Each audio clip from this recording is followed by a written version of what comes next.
Hello everyone and welcome to the virtual Talladega Superspeedway for a big race for the Adrenaline iRacing League. As it's the battle to get into the round of 8, the final race of the round of 12 takes place tonight as it is 113 laps on the docket at Talladega. Here on LSRTV, your home for sim racing. I'm Justin Prince. Alongside of the booth tonight is Sam Dyer with Charles Wooden in the director's seat for what's expected to be an intense race tonight. Lots of laps, lots of teamwork, but lots of pressure, Sam, to try and make sure these drivers get into the next round of the playoffs. Yeah, Super Speedway Racing, the wild card race for this round. It's been a crazy one. We had Darlington to start the playoffs off, and then we had Iowa, and now to finish off the round of 12 here at Talladega for 113 laps. It's going to be a long one, especially with this new aero package. We're expecting these drivers to be single file for most of this race, which means it's going to be a long, patient race for these drivers. And once that you're being patient for over an hour, almost an hour and a half, it starts to build up. And we're expecting a big one, most likely to happen either early on in the first 5 laps or later on in the final 5. There's a lot to talk about for tonight, but first things first, let's talk a bit about how things fare entering tonight when it comes to that battle to make sure you get inside the round of 8. Shane Terrian and Braxton DeWeese have come away with victories in this round to advance themselves directly into the round of 8. Trenton Jump has a 24-point buffer, while Bronson Stafford has a 21-point buffer entering the night. Tom Bourne, 17 points ahead of the cut line. Joshua Altis is 13 points ahead. And it's a tie for the 7th position, 11 points ahead of the cut line. Logan Brakey, Tyler Stokesbury, those drivers. For Matt Dyer, Eric Stamp, Spencer Hardiston, and Austin Jordan, the pressure is on to score valuable points and potentially come away with the checkered flag, Sam. Yeah, it's looking really good for the drivers that are inside of our top 7, but it's looking like Tyler Stokesbury, just because of real-life obligations, not able to show up for today's race, and that now leaves an opening for Matt Dyer or Eric Stamp to point their way in. But it puts a lot more pressure on those drivers because it went from, hey, I just got to focus on winning, to now I got to worry about the driver behind me on if I have a poor race, that's giving an opportunity for one of those drivers in the back 4 to come in. But looking at the field we have right now, about 17 drivers, just because of starting out this race, it looking like Trenton Jump, Bronson Stafford, if they take the green, they are locked into the next round. That's going to be good for them, to say the very least, with this race. And talking about Talladega Superspeedway, this is the type of racetrack that's going to be very challenging, especially with the current aero package on the iRacing service, where you can get a second line going if you have enough cars. And it's going to be interesting which way these drivers want to race tonight. Do they want to go patient and run single file like you alluded to? Or will we see drivers want to be aggressive and side draft one another and bring the speeds down, but bring it side by side throughout the pack to try and get to the very front? Yeah, I mean, a lot of drivers, I think, with this new aero package, it's actually brought in a new dynamic to Super Speedway Racing, and that's fuel strategy runs, especially with this being 113 laps. These drivers now have the opportunity of picking and choosing. Do they want to make this race a 4-stop or a 3-stop race? And if we see, I mean, that's if the race goes green all the way. And also a team dynamic. That's going to be the biggest thing for these drivers. You got a lot of teams with anywhere from 3 to 4, sometimes even 5 drivers on one team. So it's going to be a lot of who's your friends and who's your foes when you're out there on the track. Who are some of those alliances we should keep our eye on the most for tonight, especially since a grouping of drivers just finished up practicing in a draft and recorded times in the 49-second bracket?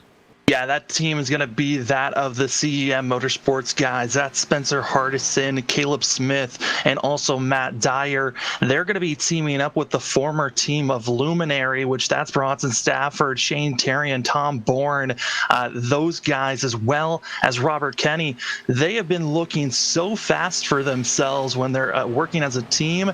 They worked well, gave Matt Dyer the win to start out the season, but that was on the older draft model where it was all about building up those draft runs, and now it's about teamwork and how well and how smooth you can be in line.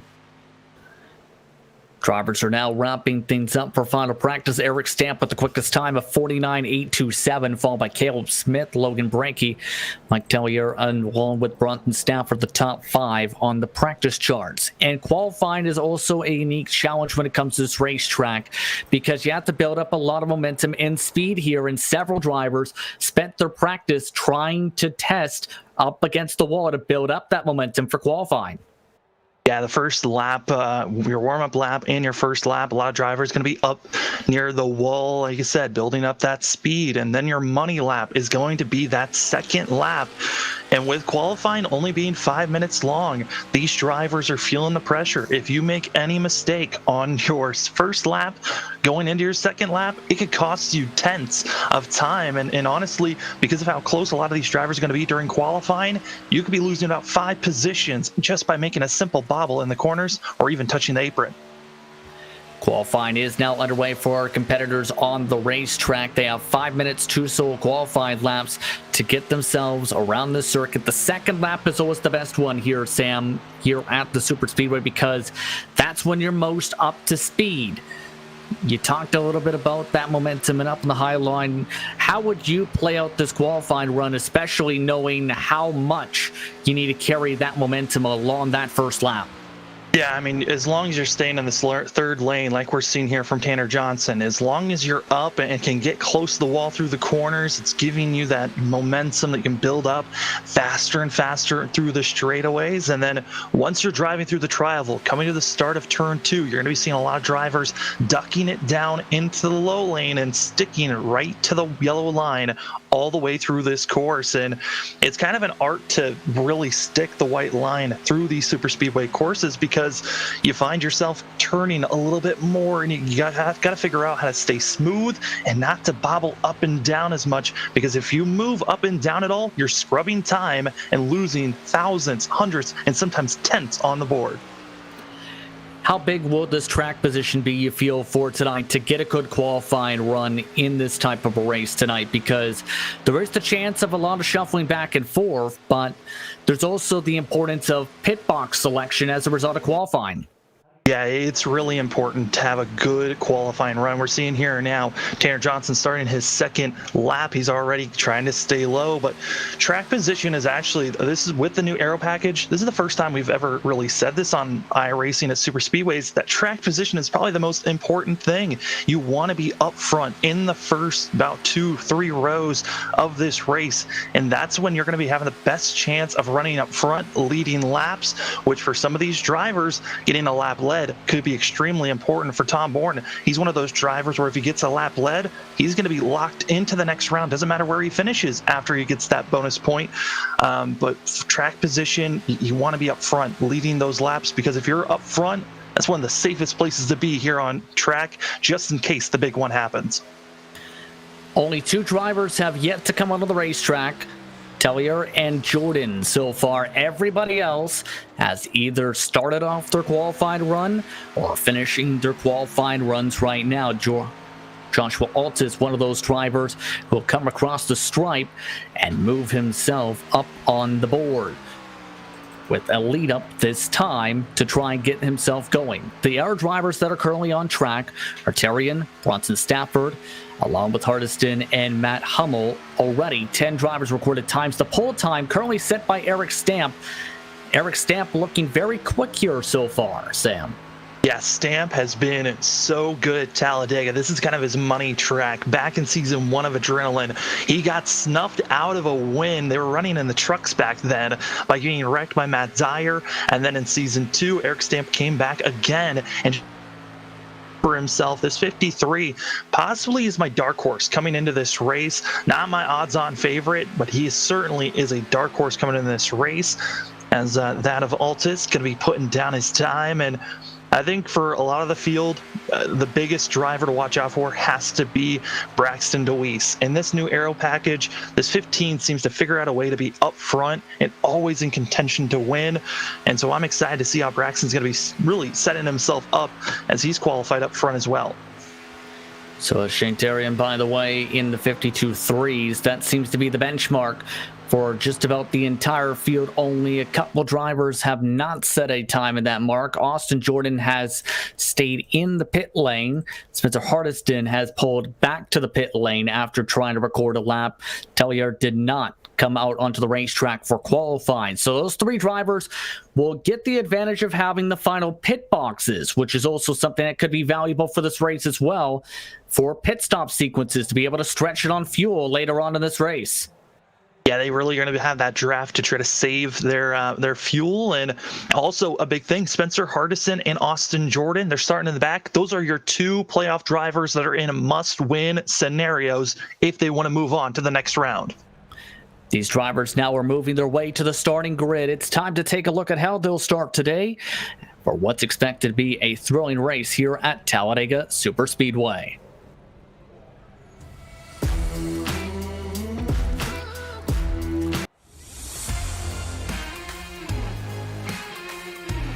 Eric Staff is the driver who set the quickest time on the board for Team 126 Racing starting grid with a 52.323, followed by Bronson Stafford.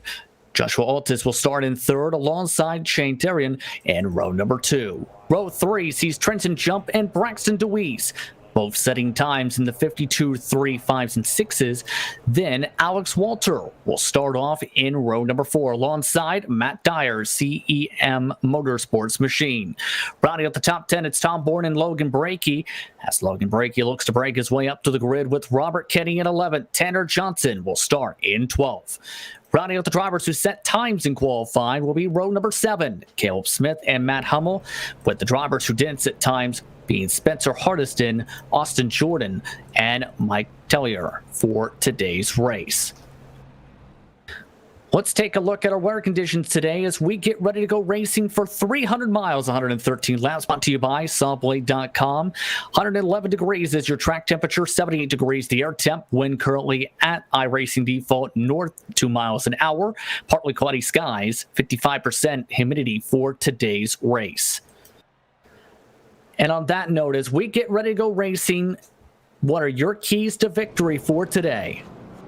Find your teammates or friends early. If you can find your friends early, you're going to have a great shot of staying with your group all the way through this race. If you find yourself split up, you're going to have to work as a team to either hope that the drivers behind you, if they're grouped up, to move forward and catch up to you, or you're going to have to drop back and work with them.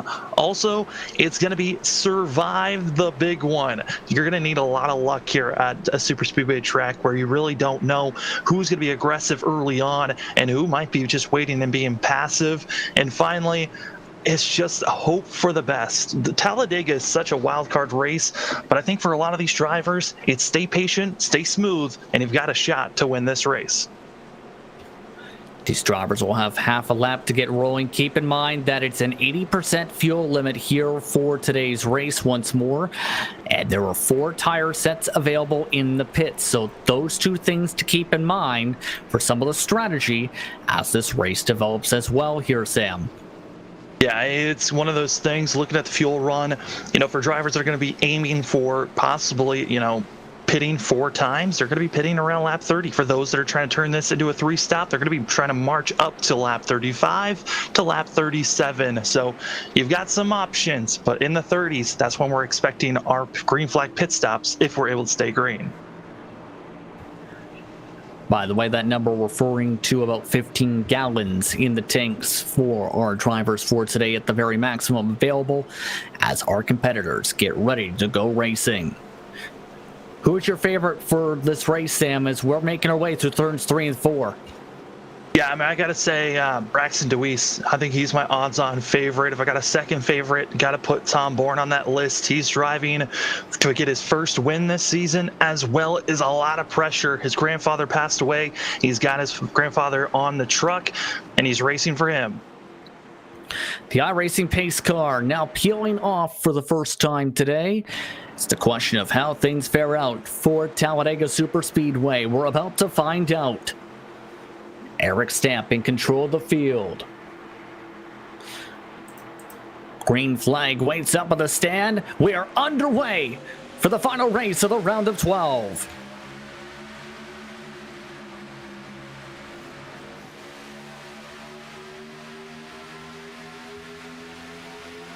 And a great start for the top line as Bronson Stafford getting a bit of pushing and shoving. One driver already getting shuffled to make it 3 wide already into turns 1 and 2. That's Matt Dyer. He is not afraid to go onto the outside. He is one of those drivers that loves to get up front and duel with everyone. But with this new aero package, you need drivers with you if you're going to be making those bold moves. Looks like Dyer's dropping to the back. Braxton DeWeese has been shuffled all the way to the very back of the line to the final 4 cars.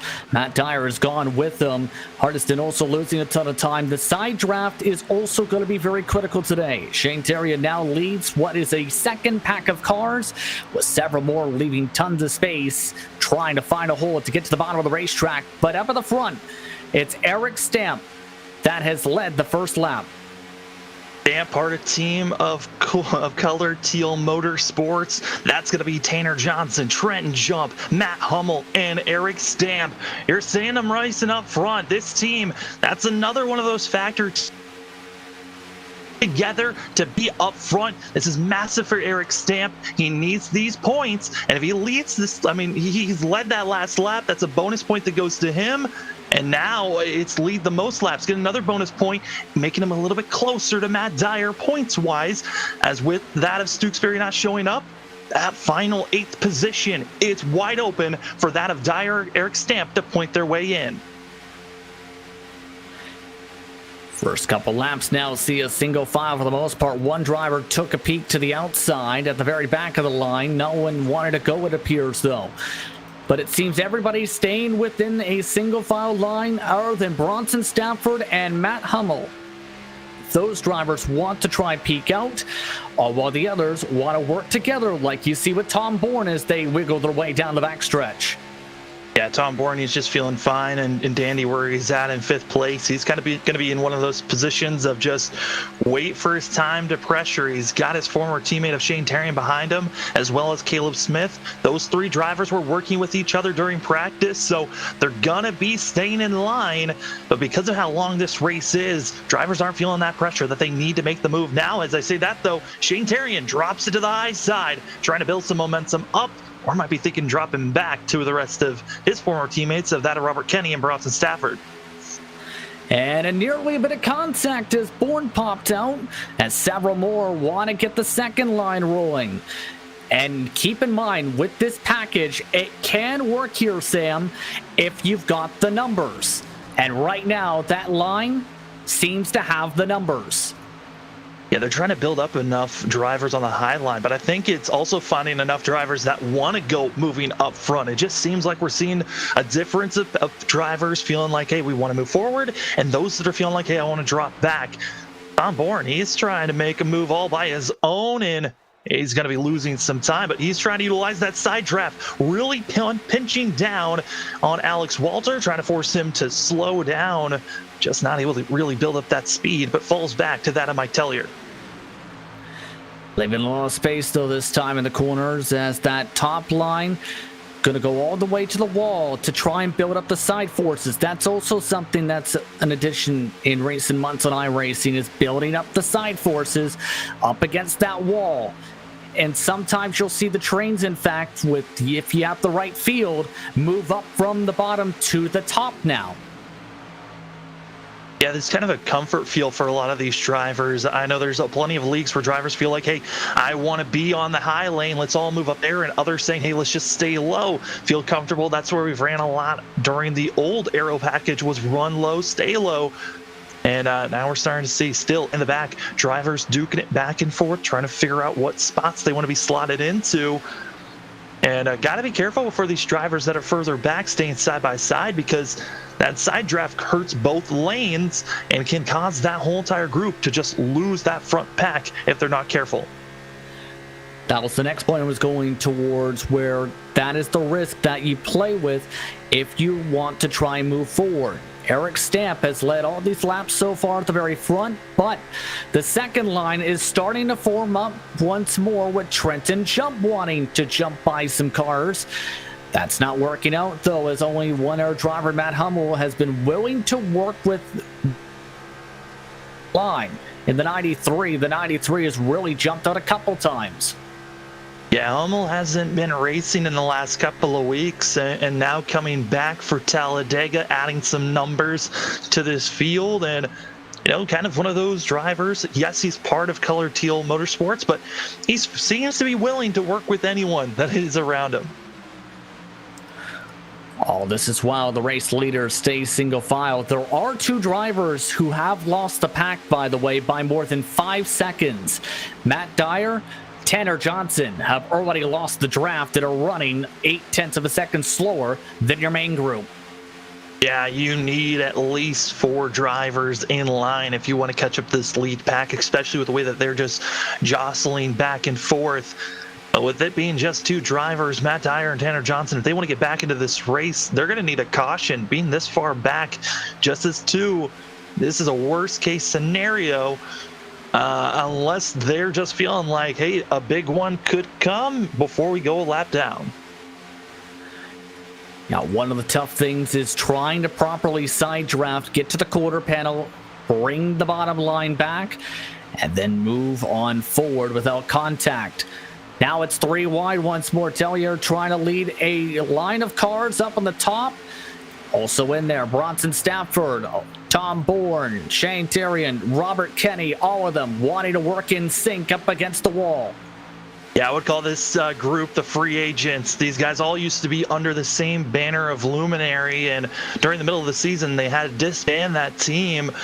But you had that of Bronson Stafford, Shane Terry, and Robert Kenny, and Tom Bourne, the main 4. And then Mike Tellier actually joined that group as a development driver. So they've worked together, but Deweese, he gets a bump from jump, and they're all spinning in the back. Caution is out for the first time as Trenton jump spins, and they continue to spin to the bottom of the racetrack. And that is something you do not want to see, is a bump in the corner with the Pulse Poppers replay. It's a drift up from Deweese and a bump that ends up sending Calamity into the corner. We're going to see here on our Pulse Poppers instant replay just getting close, and I don't think Jump was expecting Deweese to come up the way that he did, and it really just got him all jumbled up. Luckily, there was some slight contact that was given to Jump and to Deweese, but they stayed away from the outside wall and the inside wall. I think that's the biggest plus out of that incident. Keep in mind, with this package, you can get very light and loose in the corners, and that may have been the case. You see with your aerial coverage, just drifted up the racetrack. Yeah, Deweese wasn't fully just clear. He came up and actually got his quarter panel clipped by the nose of Jump. That's what got Deweese so out of shapes, and Tellier nowhere to go. Same with Bourne. I think Bourne and Tellier got the worst of that contact. So that brings us under caution for the first time tonight, coming to 103 laps to go. And like we see drivers play strategy here, where Eric Stamp has led every lap so far. He has looked confident up at the front. The downside is you burn more fuel by leading all of these laps compared to being in the heart of the pack where you're not going full throttle. Yeah, and I think the biggest thing, though, for Stamp is the caution came out, and now they all can fill up it good on their fuel mileage. And I think for Stamp, his goal is to lead at least half the laps so he can take that bonus point of the most laps led, which for the bonus points, a lap led is 1 point. Most laps led is 1 point. If you win the race, you get 3 points. But if you win the race in general and you're part of the playoffs, you get locked into the next round. Which is going to be big, as every single driver in the field came down to the pit lane for service.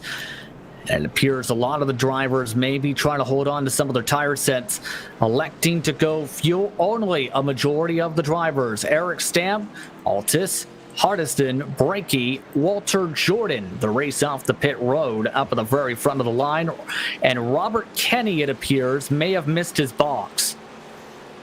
Yeah, it really does look like the 34 did miss his box. Drove all the way through pit lane and never even stopped once. So a lot of drivers with some miscommunication there, just because everyone was coming in for a quick stop. And you touched on the fact some of the drivers might be wanting to stay further back so they know where their box is, or qualify up front to know where their box is. For Kenny, misjudged it and just didn't have the angle to come into his box, so just decided to drive through. Significant damage repairs being done this caution flag period, by the way, for Trenton Jump, who got front and rear end damage to the 46. Matt Hummel off and away with a clean race car from the pit lane as well, went in for 58 seconds. How big is damage when it comes to this package now, especially knowing that it can affect you big time at times, especially if you're in the draft, and was a factor, in fact, in the Pro Invitational Series race up at the very front? Yeah, I think if you get a little bit of side pod damage, you should be all right. But that front nose damage that Tellier as well as Bourne got, that is very harsh to get. And especially with the content that they've got, I'm not sure if they're running at full speed currently. We're going to have to wait and see once we go green at what the pace we're going to have for the 54 and the 97. But that is a rough start to the race for both those drivers. I know for Tom Bourne, I would have liked if he stayed out for an extra lap and tried to lead a lap, get that bonus point. That would be massive for him. That would automatically lock him into the next round. Wouldn't have to worry about if he gets caught up in the next big one. The downside of that, though, is you can do it if you roll through the pit lane, like Kenny did, as he now comes down for service and brings Tanner Johnson with him. But if you stay out in general, Sam, you risk getting a black flag for pitting with the lane closed, which is a green flag penalty you have to serve. Yeah, I mean, it's just a tricky spot to put yourself in. I know for Bourne, it really would have been better if he was able to get that lap led, especially with the damage that he has now. He's got to play some strategy if he wants to get some of those laps led. But for Eric Stamp, I mean, this is going picture perfect for this team early on. I think this is exactly what, as a team for that Color Teal Motorsports team, it was get Stamp up front, get him to the next round. He is our biggest priority for our team so that we can have both that of Trenton Jump and Eric Stamp moving on to the next round. Eric Stamp, 2 top 5s, 5 top 10s for these drivers. So we'll have to see how things play out for our competitors.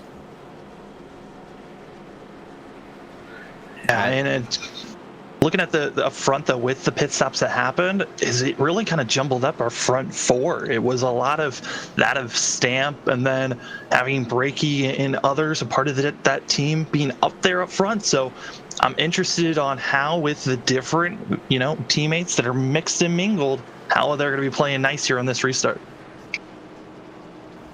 How big will tires be, in your opinion? Because normally that's not a talking point here at this track. But the right rear tires with this aero package burn a lot over the course of a fuel run. Yeah, and especially with, the heat that we were seeing early at the start of this race. I mean, it was 111 at the start.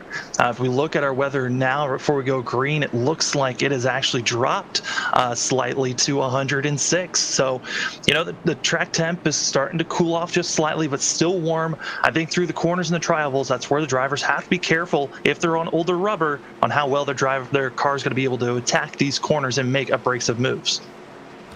And that's going to be the key thing. The ability to make moves with the older tires is already, they're getting all set to go. The drivers who did not take tires, the top 7, 4 tires, about 8th on back, as we're already off and away for the green flag.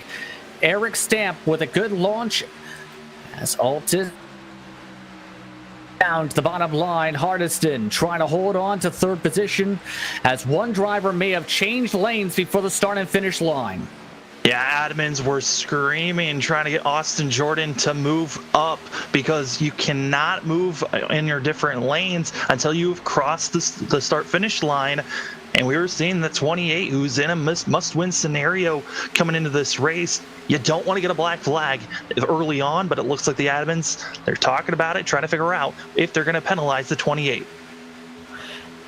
Plus 11 from Austin Jordan came into the race, 39 points behind the cut line. And drivers have been warned about changing lanes once more.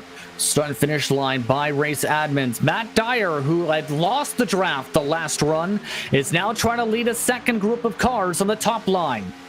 And look who's that second car in line. That's Tom Bourne. He got massive damage on the front end when he ran into Tellier. It looks like it's not hurting him too much when he's in line of the draft. You see, though, the amount of side draft bringing these drivers back. 192 for the drivers in speeds, 194 for the leaders. It's now Jordan will have to back out of line as a result of that lane change. He will now have to let by everybody as he's now peeled off from the lead pack. Yeah, and he peeled off so quickly and so late on the backstretch that he has now lost that lead pack, and he might be aiming towards pit road and just... I think he might be dinged with a pass-through penalty, but he's just slow. I don't know what is up with the 28.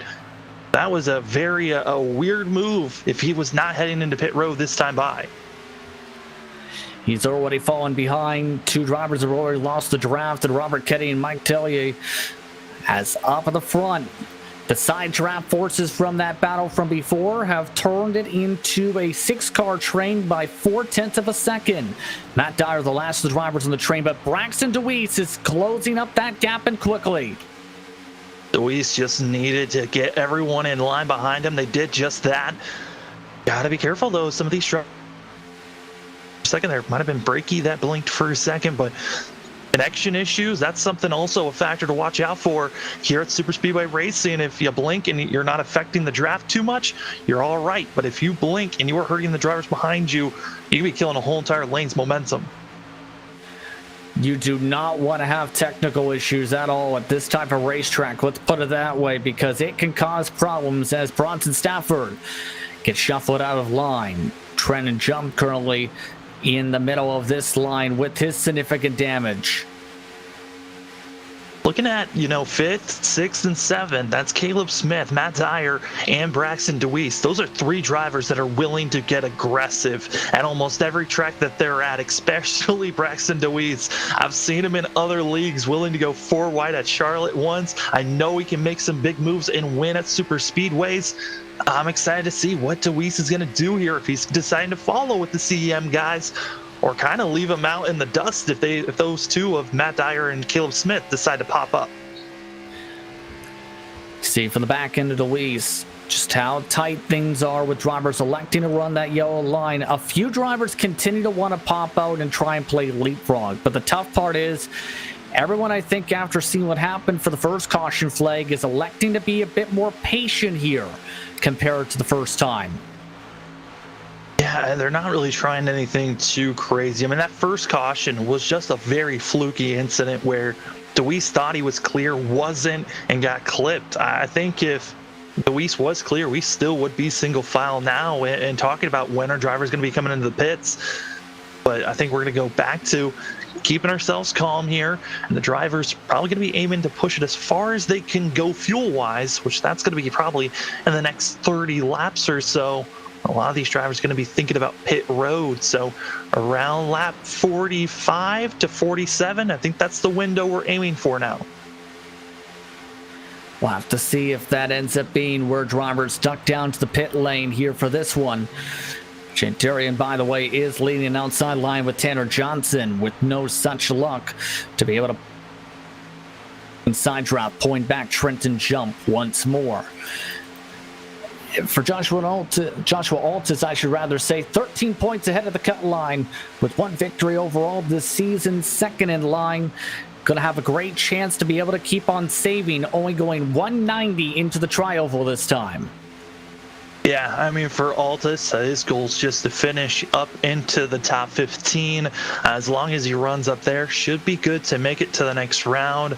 At the top 10 also would be great. For the 5, I think a lot of the field, I think for a lot of our top contenders, Joshua Altus could be the biggest wild card of a driver that could sneak in and really win this championship if he's able to make it to the Final 4. He won at Texas to end off the regular season. That's a track where you got to worry about your tires. And Atlanta being the final race, I got to say, for a lot of these competitors going into the next round, I think their goal, figure out how to stop the 5 from making it to the Final 4. Right now, that 5 is electing to stay in this line in second. Then behind him, we have Spencer Hardiston, who is 29 points back of the cut line, least amount of starts out of the drivers in the round of 12. One victory on his campaign, but needing a win to be able to get himself in. Yeah, I thought for sure Spencer coming into the playoffs was going to be one of those drivers that easily locked himself into the round of 8. But, with playoffs comes the consistency that you need. And Hardison just hasn't had that consistency and really put in a hole coming into this race. Being 29 points back out of the cut line, it's a must-win scenario for the 9. But for the CEM Motorsports machine, he's looking poised and being up in the top 3. This is exactly where you want to be late in the race to make a late charge to possibly win this thing. 93 laps to go. Now in the 21st lap here at Talladega Super Speedway, as majority of the drivers have gone into that single file rhythm, Logan braking nearly opened up the door though for Caleb Smith. And this is now getting to where the tires are going to start to get slippery for some of these drivers. Keep in mind, a majority of your front runners fuel only in the pit stops. Yeah, it's going to be our front 4. They only went with fuel only, as well as Matt Dyer. Caleb Smith going to be the first of those that have fresh rubber, and then it's going to be back to, I think, DeWeese. He might have taken 2 tires or some damage repair for the 15, and then Bronson Stafford as well as Tom Bourne. They went for tires and repairs for themselves. Some drivers are starting to fall back a little bit, but getting some help with some side-by-side. Bronson Stafford trying to side draft a little bit with Bourne to try and get the top line to work. That allowed Alex Walter, Shane Tyrion, and Tanner Johnson back into the draft. They just about lost the whole pack right before that side-by-side sequence, but it's now pulled Bourne back by at least 4 car lengths. Yeah, that's that side draft that you're dealing with. It can really kill the momentum for if you've got one car with a gap. You got to be careful of making, some side-by-side driving. It just looks like the drivers in the back, one, they're trying to taking the knowledge of what type of momentum or really speed runs I'm going to get when I drop back further back and just launch my car to the outside. What type of runs am I going to get? Just like what Bronson did there. He's trying to build up little pockets and get some knowledge of, okay, if I got one car behind me, I do this move, how much am I going to be gaining? So later on in the race, they know exactly where they need to be in those final moments of the race to make that last charge. And also, I think the guys in the back of this front pack, it's half fun. It can get tedious staying in line, single file, lap after lap, and just one little relapse of focus could be costing your race. I think for these drivers in the back, it's just have a little bit of fun, because that's Bronson Stafford, Trent Jump, Shane Tarian. Those 3 drivers have been dominating and are locked into the next round, so they can have some fun in the back-to-back, swapping back and forth. Yeah, they've been trying several times to get that outside line to work. It's not been working out so far. As now 13 laps into the run, as now popping up to the outside now is going to be Tanner Johnson trying to break the bubble. Tanner Johnson, same with Matt Dyer. They needed that. We're about 5, almost 7 seconds back from the lead pack. The caution has brought them back into this lead group. Dyer, he's all the way up to 6th. And Tanner, he's willing to make some charges. Moved up to almost 10th that last time. Tanner Johnson may drop back to the end of the line, and may potentially lose the tail end of it with no one behind him. We'll have to see. Your thoughts on Logan Brakey up here, who is currently +6 on the race from his starting spot and holding on to the 4th place in the line?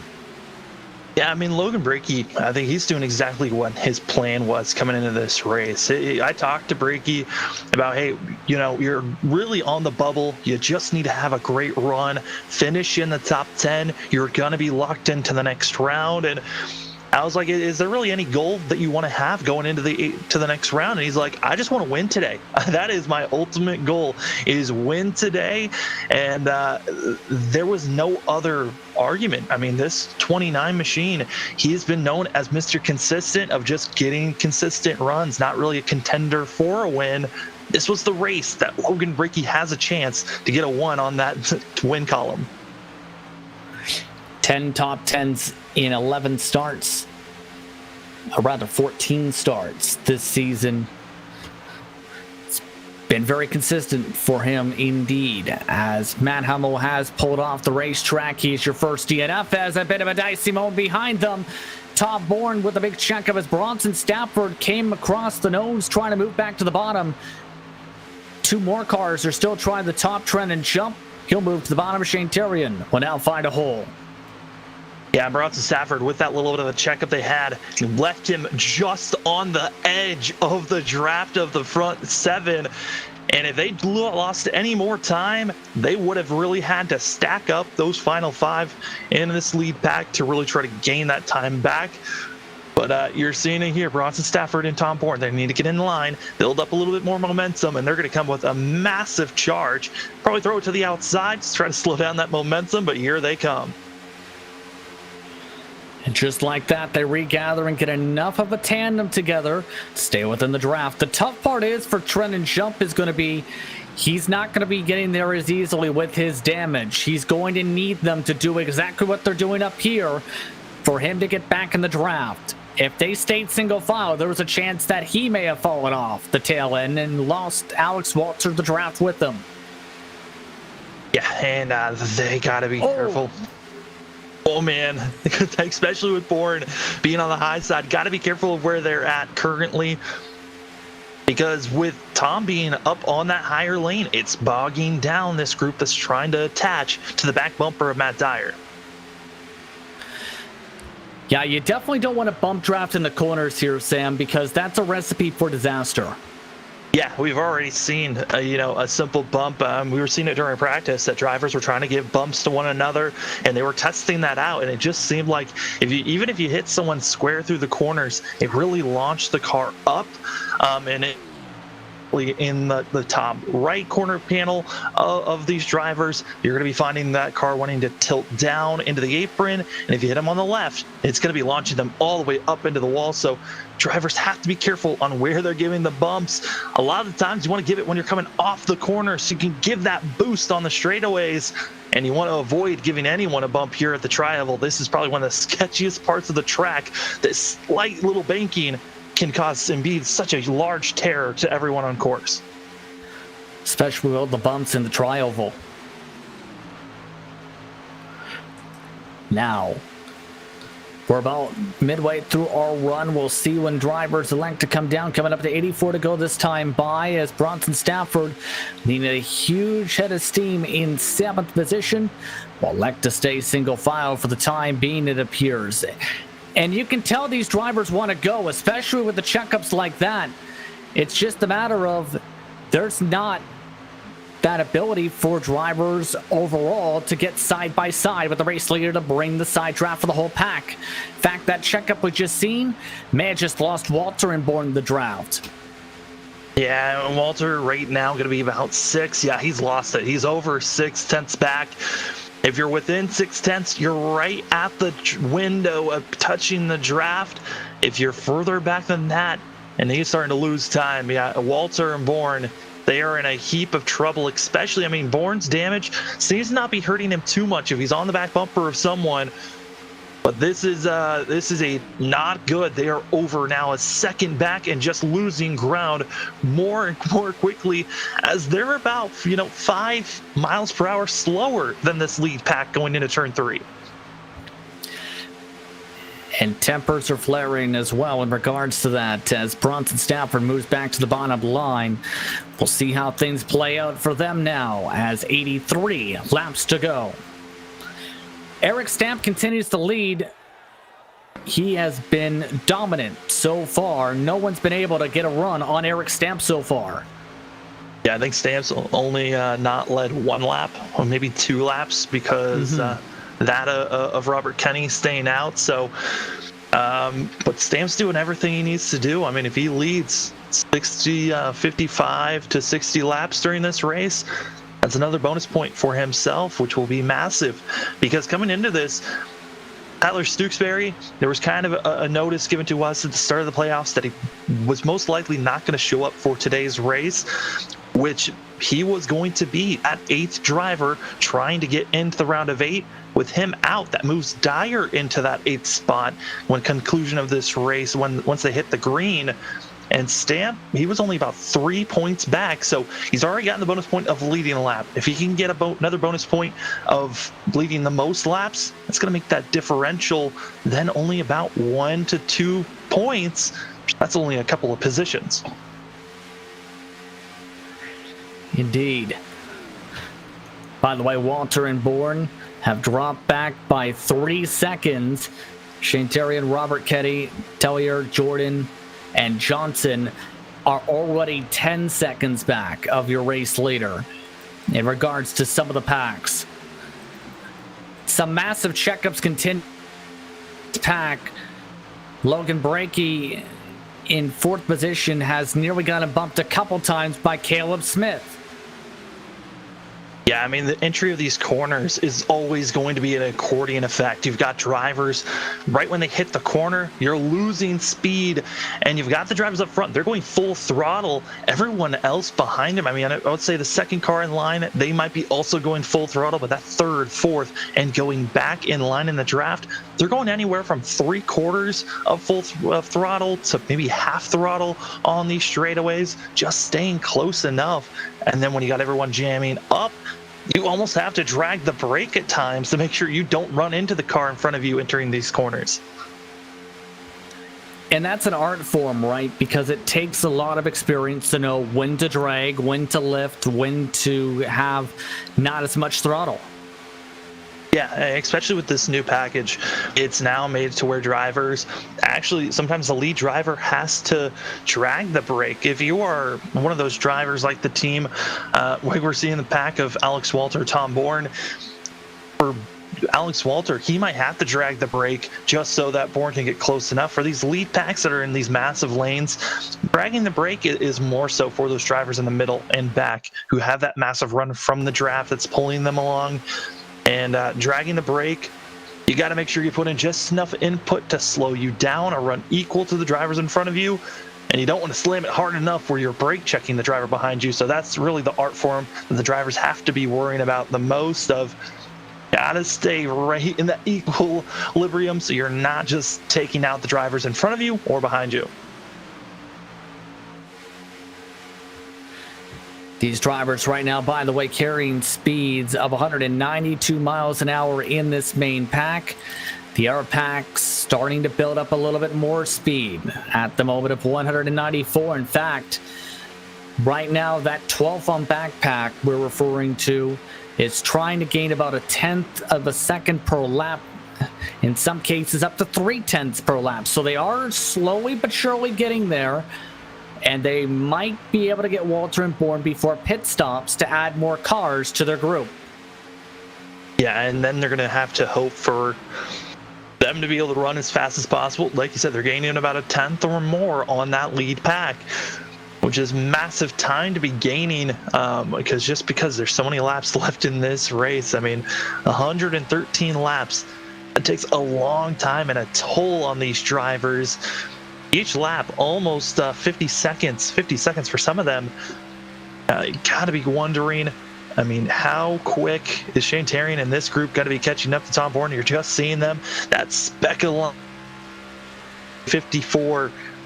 Those drivers are going to come up in a heck of a lot faster as they're running already 3, sometimes 5 miles per hour faster, and now almost about 7 to 8 miles per hour faster entering the corner than this 2-car pack that we're seeing from Tom Bourne and Alex Walter.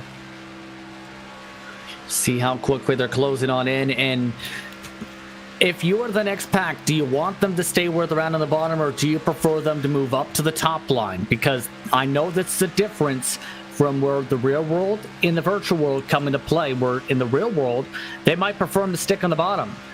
In the virtual world, they may prefer them to stick on the top here. Yeah, I mean, for these guys, a lot of them have been racing all 3 seasons of Adrenaline together, so they figured out, hey, just run your lane most of the time. That's kind of the normal way for drivers is if you're running faster, you make the move. But there are some, drivers in iRacing that on the lower tiers in the official races where they say, hey, get out of my way. I'm faster than you. But I think for these guys, we're going to be seeing Alex Walter and Tom Bourne stay where they're at and see Shane Terrian and that train behind them move on the high side and move around these guys. We are approaching the pit window, by the way, here, Sam, and the pit entry is something that can be very tricky here at Talladega, especially with the potential for trouble.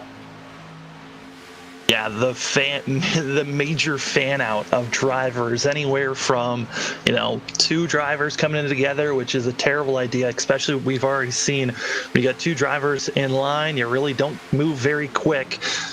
And then you've got the other factor of seeing anywhere from 10 to 20 cars in real life or more, all trying to scream onto the apron and fan out, give each other room so they could slow down and get into pit entry.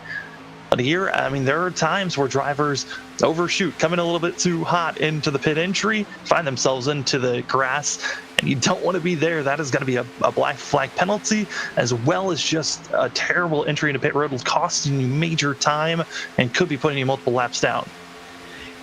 Pit stops are underway for that second grouping of cars. They have caught up to Tom Bourne and included them in their pit group. Alex Walter did not get included in this pit stop sequence. So the window is now open. They've made it about 27, 28 laps, this grouping of cars, before their pit stops. Yeah, and this puts them kind of in the window where most of them are going to be taking tires here as well.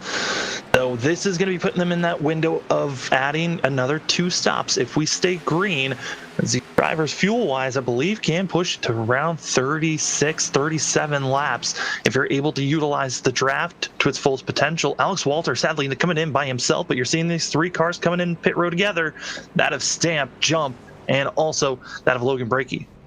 Trying to Jump had gone at 76 miles an hour plus at the commitment cone. We'll have to see if that ends up being a penalty for the 46. He also slid into the grass. You may have seen some of the smoke that puffed up from Trenton Jump. It appears indeed Jump going to have to sit there. That is a speeding penalty. Eric Stamp is also going to get penalized here. This is massive for both those drivers, running so well, but I think this is mostly major for Eric Stamp. He was looking poised to lead almost every lap of this race, and now a major fan out of more drivers coming in our top 6. 40-second penalty, stop and hold if you speed at the commitment cone, and in that first segment here down pit lane. As near contact as one driver overruns the pit box, that's the 88 machine of Matt Dyer overrunning the stall. Finally running over his stall was that of Braxton DeWeese, and those little mess ups like DeWeese, you can recover from that, but Dyer got into the pit wall. That is going to be a little bit of damage that he might have to repair as he gets going. Dyer might be losing that pack that he came in with. The driver who won the race off the pit lane was Spencer Hardison, but he came out by more than a second than everybody else. Joshua Altis, Caleb Smith, Bronson Stafford, Braxton DeWeese, Alex Walter. The line with the rest of the cars, Walter is 1 lap down. He also got penalized for speeding. So 3 different speeding tickets given during this pit stop sequence, as the 9 is now your leader. That is terrible for Alex Walter because he didn't come in with that group of Shane Terrian and others that came in initially to start off our green flag pit stops, and then with that penalty when he had to come in that second time around. Oh my goodness, Alex Walter needs a caution, get that lucky dog spot, and get back on the lead lap. It's been that type of a race, unfortunately, for Walter. Started with losing the draft from one of the checkups, and now is in 16th position. He was your points leader for the best of the rest by 1 point over Atlee Gray entering tonight. 3 points only ahead, though, of Tanner Johnson, and 7 in front of Robert Kenny. And all that could shake up if things stick the way they are. If anything, there might be a tie after tonight with where Tanner Johnson's running, 13th. At 13th place right now for Tanner Johnson, and he is all on his lonesome. He's in no man's land. Nobody to be helping the 23. The next closest machine is 23 seconds back. And that's where Stamp and Jump are going to be working with each other. So now it's, how are these drivers going to work with one another? But yikes, with looking at this front group, I mean, they are looking poised, and that of Spencer Hardison, this is exactly where he needs to be, find himself, as well as for Altis. But behind them in 6th and 7th, Logan Brakey and Matt Dyer. Because of Dyer's incident and Brakey having a slight issue, they're losing that lead pack. They've already lost it by 4 seconds, and they're already falling into the clutches of Terrian, Kenny, Jordan, Bourne, and Tellier, who are currently 10.3 seconds back of the rest of the lead group.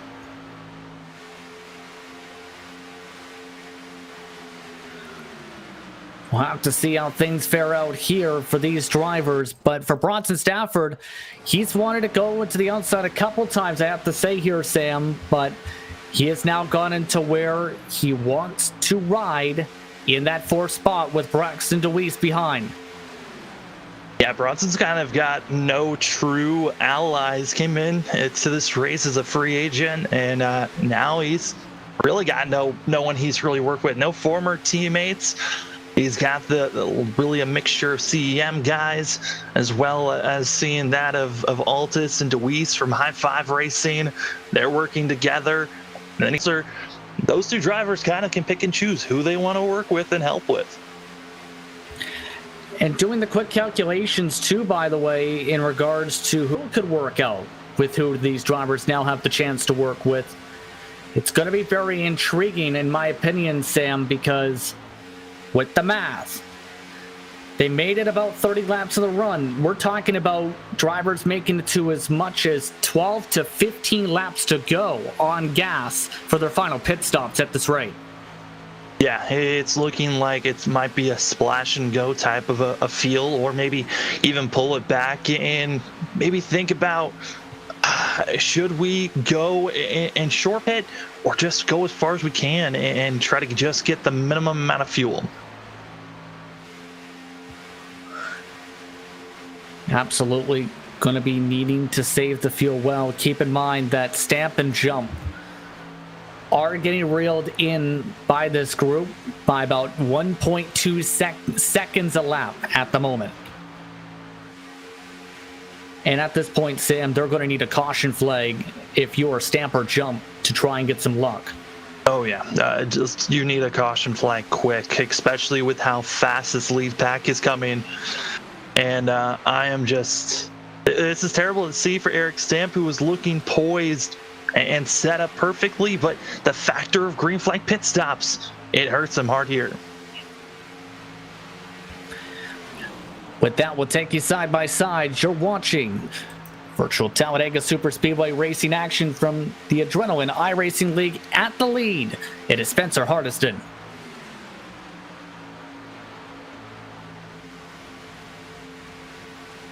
We're based out of West Monroe, Louisiana. We do custom T-shirts, racing. We'll do any shirt. We'll do schools, churches, fundraisers. We do a ton of event shirts, as you can see on our board here, all around our banner. Personalized. I mean, we do anything. It doesn't matter to us. We got the custom rugs. We use all the, top quality shirts, inks and everything. Hoodies, hats. We do embroidered hats, embroidered shirts. Just you can call us for anything. We do offer the bag and fold to where you can receive them and they're already labeled and tagged and bagged, ready to give out to your customer and stuff. So you just call us and just tell us, hey, this is what we're looking at doing, and if we're going to put the car on there, it is 125 quantity minimum. If it's without the car, it's 60 quantity minimum. That's strictly on the racing stuff. If it's a business or something, if you race on Texas shirts, it's a little bit differently. You can call us. It just depends on your quantity and ink colors. Everything is hand drawn. I mean, everything. We don't Photoshop anything onto a shirt or anything like that. Everything that we go through, everything is drawn, and which is the reason for the art fees.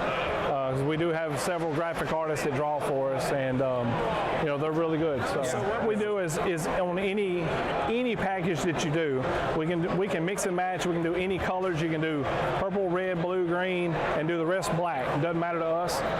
With your design on there, we can do hoodies. We can do hoodies, long sleeve shirts, t-shirts, tank tops. It doesn't matter. I mean, it's almost limitless what you can do, and you can put all that together in that package to make that minimum requirements. They can call us 318-278-7191, or they can email us at bulletprooftees@yahoo.com, or they can go to the website bulletprooftees.com.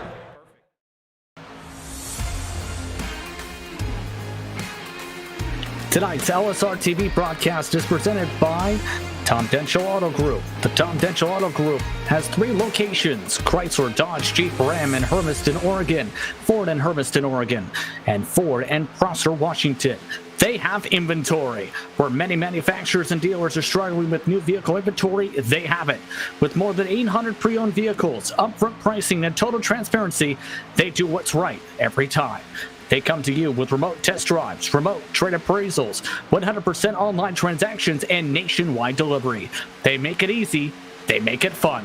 For more information, go to TomDenchilAutoGroup.com. Approaching 63 laps to go this time by as the race leaders are approaching Eric Stamp and Trenton Jump. They are within 10 car lengths of your race leaders. The lead pack features 6 drivers led by Spencer Hardison, who is leading over Altus Smith, Stafford, and DeWeese. Justin Prince, Sam Dyer with you, with Charles Wooden in the director's seat. It's been an intriguing race so far. Just one caution flag here at Talladega. Yeah, one caution flag coming from that of Trenton Jump and DeWeese, mixing it up with one another around lap 10. Ever since then, we have been green, and it has been a little bit of a scuffle of drivers having miscues on checkups on the entries and have caused drivers to lose the draft and then have to go back, find some draft partners. And we're starting to see now with this lead pack, they've got to choose and decide, as now they go on the high side of that of Stamp and Jump. But that could have been a big one up front. That was a very late call from Hardison. That could have been very, very bad in that sequence as Hardison now tries to clear on by and wiggles his way to the middle line. Altus now for the race lead. Down to the bottom goes Hardison as he picks up the lap cars as his helpers. 3 wide as now Altus drops down and Braxton DeWeese gets shuffled to the back of the line. I don't know how they got that situated. I thought for sure we were going to see a big one with them being 3 wide, drivers making aggressive moves. But Joshua Altus, this is very important for the 5. Get himself up front, lead a lap, get that bonus point, and try to lead the most laps if possible. This is great for the 5 as he continues to charge on. But now you've got the mix-up of that of Eric Stamp and Jump. They've got to worry about that of Alex Walter. He's a part of this group as well. If Walter somehow gets in front of in front of that of Stamp, then that's going to be putting that of Alex Walter in the lucky dog spot, as all 3 drivers that are 1 lap down are running 3rd, 4th, and 5th in line in this lead pack. And you know something too? That this organization that's appeared to pop up in this line could be huge, because guess who's organized? The second pack. Shane Tyrion, currently leading that group, is currently closing in by a couple tenths per lap. They closed in 3 more tenths last time by. Yeah, at one point this second group was about 10 seconds back when that green flag pit stop happened. They added on that of Logan Brakey and Matt Dyer. It's added them a couple of more tenths of speed. This group has been chipping away lap after lap. Shane Tyrion is just trying their best, as the biggest issue is this lead pack. They're not holding a line as cleanly. There's a lot of wobbles and bobbles through the straightaway and through the corners, and due to the fact that drivers aren't staying straight in line, it's losing them speed and giving that second group enough time to possibly catch up to them by the end of this race. You have to wonder if the push me please decals that are on the spoilers of Kenny and Shane Tyrion are kind of helping a little bit, because, well, they are pushing, they are getting pushed well with those decals on their spoilers. Yeah, I mean, that for Shane Tyrion and Robert Kenny, they were on a team prior to Luminary called Sky Motorsports that dominated through a lot of season 1 and 2. And looking at these guys, they've worked together for years and years, almost, I think, over 5, maybe 6 years of working together. So there's that, a little bit of teamwork and also knowledge of how the drivers that you're racing around are going to react if you give them a bump in certain places. And that's why we're starting to see this second group working so well, because all of them have raced with one another. The only real wild card of this group is Austin Jordan, who's just driving neat and tidy, staying close to the yellow line, not trying to put himself in any type of a disadvantage to hurt the second pack. That's why they're moving up, and I mean, they are flying almost over a second that last lap. because things have gotten chaotic in the front group. Eric Stamp tried to get some drafting help to the front of the pack to get his lap back. Instead, they've been all snaked about. Tanner Johnson has also lost a lap and nearly comes up the nose of Braxton DeWeese. Caleb Smith now gets to the line. Very chaotic. It's now under 5 seconds for the second pack. They're behind by as much as 10 seconds. And now Stamp has been shuffled out as a result of this to the very back of the line, along with several more. That got chaotic with these drivers trying to sort each other out, and Trenton Jump has had to pit for an issue. Yeah, I think he might have gotten a couple of bumps, didn't feel comfortable, just pulled it to the apron and into pit road. Jump, just by starting this race, was automatically locked into the playoffs, and so he's not concerned about points-wise, but certainly needing to get some service done for the 46. All that chaos is bringing in the rest of the field to join the fray, though. As Johnson goes to the back of the line, Alex Walter is now in the lucky dog spot as a result of all that shuffling in. The worst case scenario you talked about, Sam, has come to be. Yeah, Eric Stamp, he did not need that major shuffle of drivers picking and choosing where they needed to be, but Alex Walter, he might not be a part of the playoff, championship run, but he is willing to do anything to have a great run. This is his best chance for Walter to have one of his best finishes all season long. So why not go out there, have a chance to win, to at least get yourself on the lead lap if a caution comes out and you're not involved. That's the key thing, is you can be in that lucky dog spot, but if you're involved in the big one, then you don't get that lucky dog position. My question is going to be what's going to happen when the second pack gets up there, because right now with the pace they're turning, it's not the matter of if, it's the matter of when. They're turning speeds 2 miles an hour quicker than these grouping of cars at the very front of the field. It could get crazy here if they get within the draft in time before the next pit stop sequence. Yeah, I mean, it's going to be a pick and choose. If you're coming in with a head of steam, you might have to just use that momentum and throw it to the outside and hope that whole entire pack follows, and you can really start moving forward. But there's also a chance that they might just decide to, once they catch up and use the draft. I mean, there's a little bit of a bubble that the drivers catch up to using the draft, and in front of them, concerned if maybe they're going to be just following that lead pack once they catch up to them, even though they're running so much faster currently. Last time by the second pack, 49 fours. The lead pack, 49 sevens. Keep in mind that they're burning a bit more fuel, I think, in the second group too, with how quick they're going compared to the others who may be saving a little bit. Yeah, and, with that little bit of a swap, Hardison led a lot of that first stint, and then the scuffle happened that swapped that of Altus into the lead. So now giving this group a chance and now Jump, he's getting back up to speed in front of this lead pack. So could be another chance of another scuffle for this lead group, as it just seems like once they catch up to lap traffic, they just don't know how to react properly. Down to 2.7 for the race leader and approaching 2 seconds, as now the lead pack having to go to the high line for Trenton Jump. This loses them some more time. Eric Stamp gets shuffled out to the very top of the racetrack. Caleb Smith was the driver he was side by side with. They'll line up several of the lap cars all together once more. Starting to notice of the drivers up front, Bronson Stafford was not afraid to give a massive shove to Alex Walter, and also looks like Spencer Hardison not afraid to give a shove to Altus.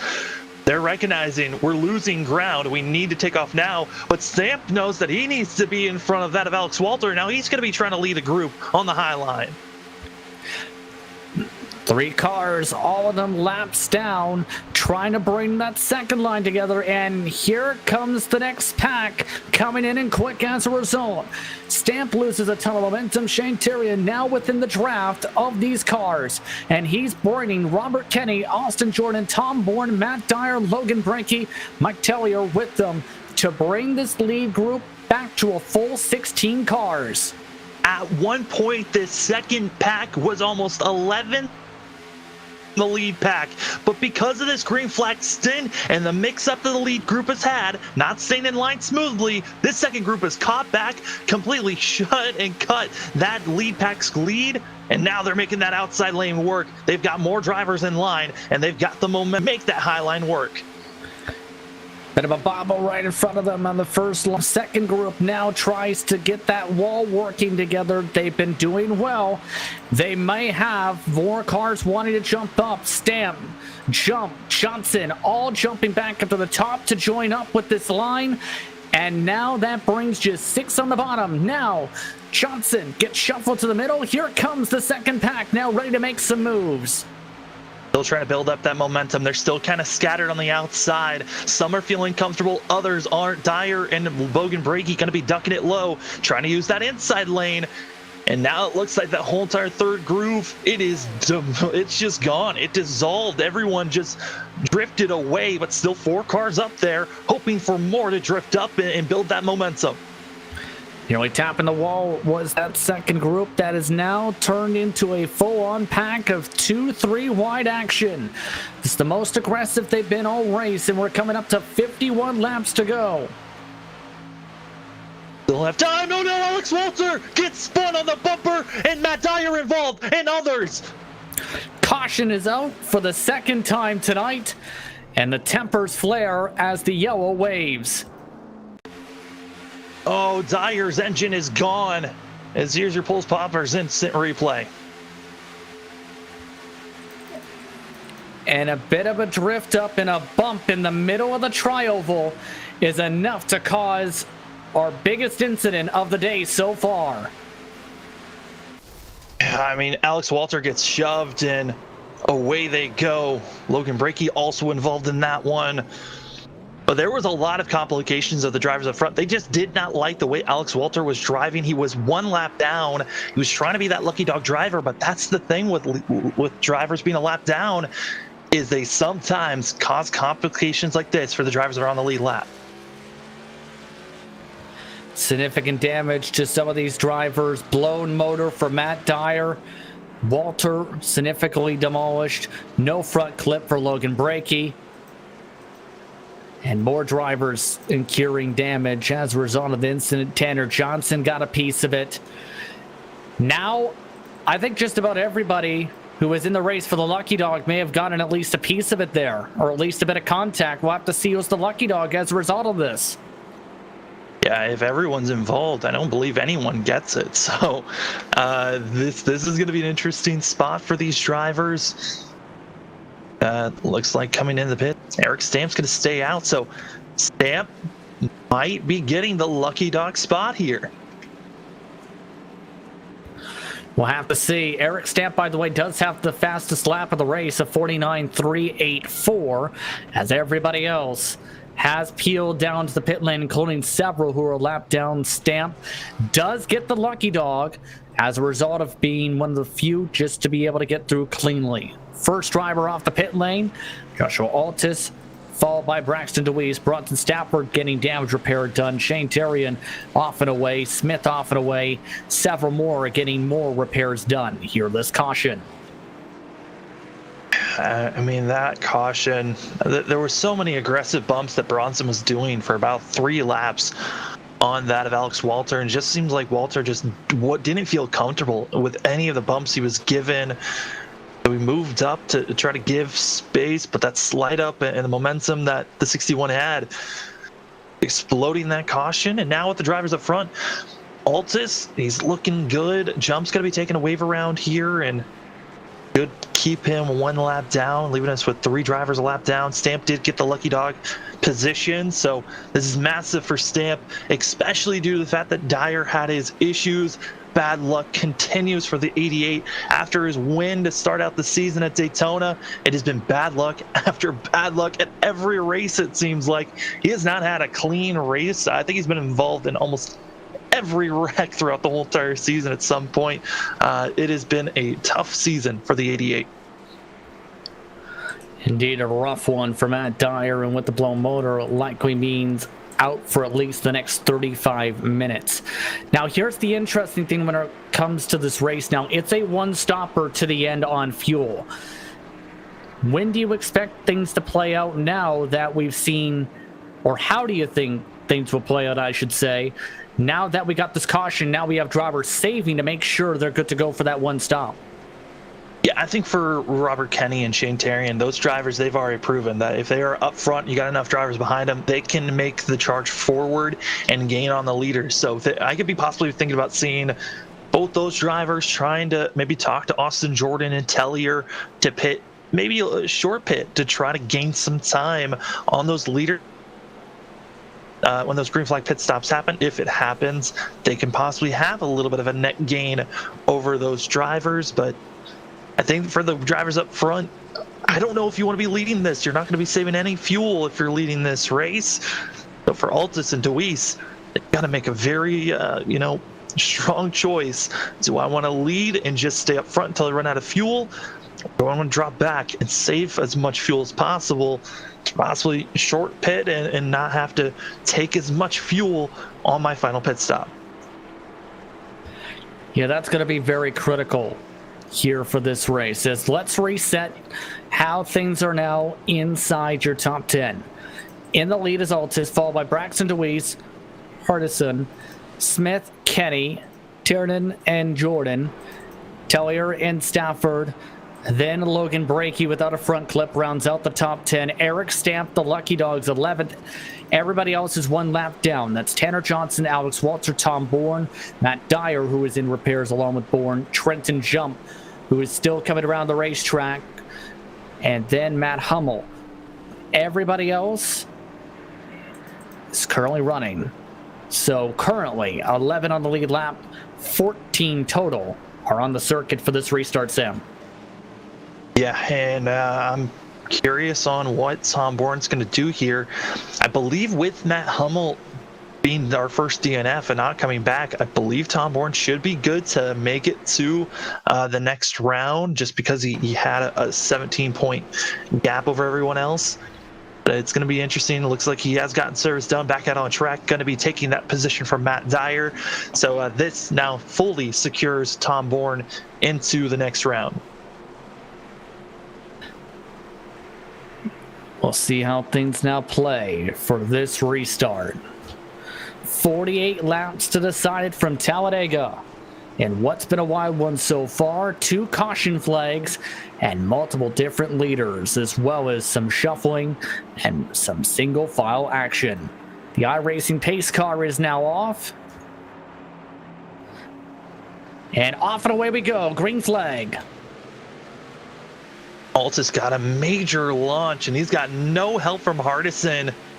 And he can't move up until they cross the line. That's when the 5 finally can move, and so does Deweese. Deweese is going to come down. Everyone's going to single file out, and we're back to what we were doing before. Single file racing here, Justin, and expecting to see this until possibly pit road.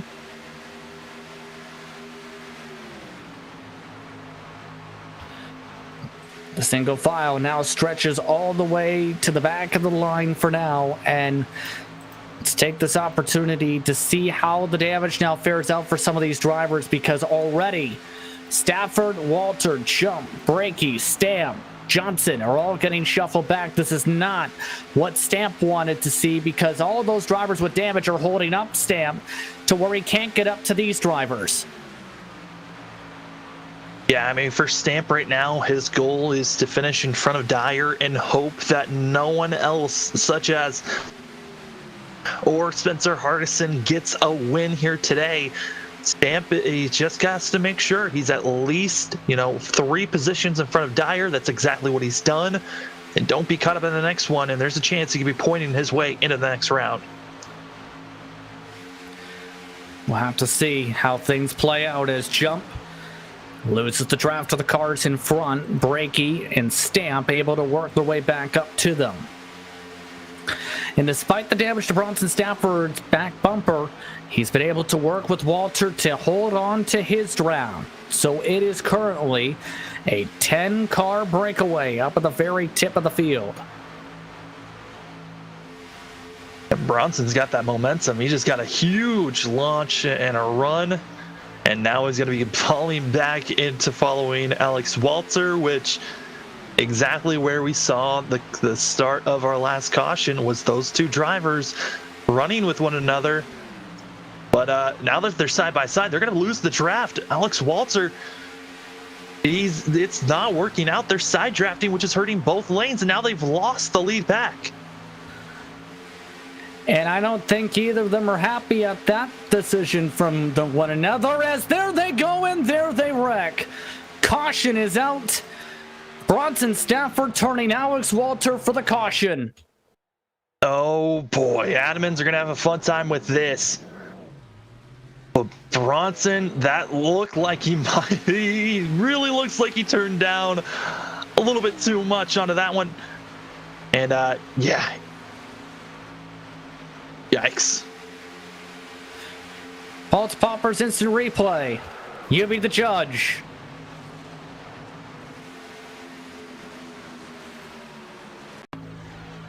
Tough break for Walter in particular there, as you see from the aerial coverage how much the side draft was losing them time. Losing them time, now heavy damage for both. And looks like Bronson, he's just going to take a tow into pit road. I believe the rule book, I don't know if it's been changed, but there was a ruling. If you take out and you feel like, hey, you want to get some revenge on someone, you can do so and not get penalized. It looks like they're going to change it up here in the playoffs. They've changed the ruling here at Talladega. Bronson has been disqualified from the race. He should not have been disqualified. This was a complete just admins making a whim change on their rule book. Interesting situation as we're under caution here at Talladega once more. And we'll see how things now play out, as a couple drivers will elect to top off. But man, this is the break that Eric Stamp needed at the very least to be able to hold on to the lead pack. So there's that. Yeah, and get a little bit more damage repair on themselves. And, you know, and with the damage that Bronson had gotten, he's not looking like he was going to be poised to win. But man, that is an interesting call from the admins to DQ a driver, which in the rule book, you are able to make that type of a move. It's a drive-through penalty that you get based on what the rules were. So this is such an interesting call, but Justin, I mean, sometimes you're just in the hands of the admins on whatever decision they feel like is deemed for that incident.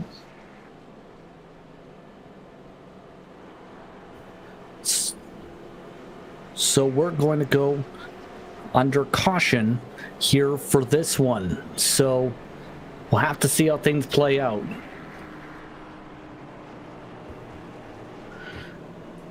On the bright side, if you're a Robert Kenny fan, he's in the conversation here in the top 5. Yeah, I mean, Kenny, he missed out on the playoffs. One of the drivers that made it into the Final Four last season just didn't have the luck or consistency that he had coming into this season. And so for Kenny, I mean, this would be a great rebound for how his season's been going to, you know, get a win possibly for the 34 and build some momentum up for himself going into the next round. He's not battling for the championship, but still, I mean, building that momentum for a non-playoff driver is always nice to have, especially when you're coming closer and closer to the end of the season. Indeed, by the way, trying to jump under this caution flag, getting the chance to repair damage. And this is the bright side, at least, if your try and jump is hair's done here, as well as potentially top off on more fuel. And jump able to get some new tires, get some fuel. And yeah, still some arguments going on about the ruling, and admins are still staying stood. I mean, they made the call. There's no way of taking it back. But up front, Altus, DeWeese, Hardison, Smith, Kenny, they're looking good. Mike Tellier in 6th place. That's a driver that's been falling back, but because of all the incidents that's been happening, he's got a shot now in the top 10. So now how do you see things play out in terms of this? In terms of the race, I mean, on how this battle plays out. Do you see the aggression levels picking up, or do you see single file once more until pit stops?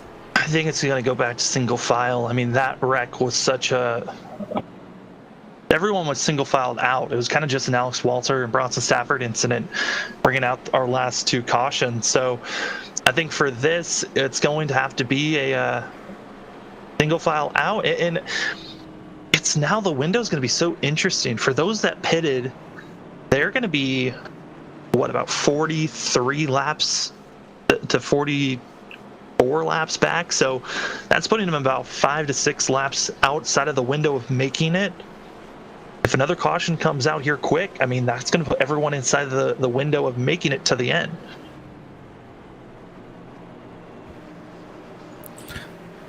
See how things go.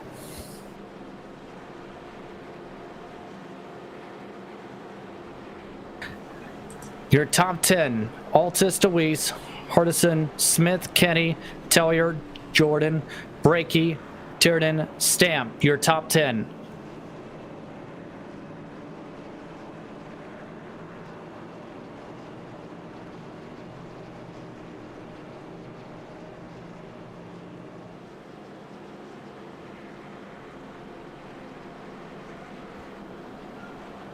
See how this works out. Your thoughts, Sam? Oh, man, I'm excited for how this race is going to turn out now. There's especially, I mean, the drivers started to get heated up just because of, everyone's single filed and according into these corners. And now tempers might be flaring here, especially with some of the drivers that have damage. Brakey's with not having a clip seemed like he was able to run well with the other drivers that were heavily damaged. I don't know if he's going to be able to hold on with Mike Tellier here, but that inside line, they look strong with a lot of fast vehicles. I'm excited for this on what calls and strategies are about to be made. By the way, to put a bow on the situation, the rule is specifically under Section 3 that penalties for intentional wrecking of any form of retaliation, whether it be for an incident earlier in the race or the race weekend prior, will be taken by case-by-case basis. Then there is the 4th section where any driver that blatantly wrecks another driver under yellow or after the race will be disqualified from that race and suspended for the next race. So, big incident brings out the caution. We're back to single file. 42 laps to go. We'll see how things play out. All single file out, just immediately understanding this is a now save your fuel. All you have to do here is save it and hope for the best. Tom Bourne, due to all the wrecking that's been happening, he's now been able to catch up and duking it out with Jump and Johnson. He'll see if he can move up to 11, but up front, I mean, it's just track position. We touched on it at the start of the race. Track position is so important, and Altis has not really been challenged by anyone, really. And now it's a question of who and when will we see someone try to make a move.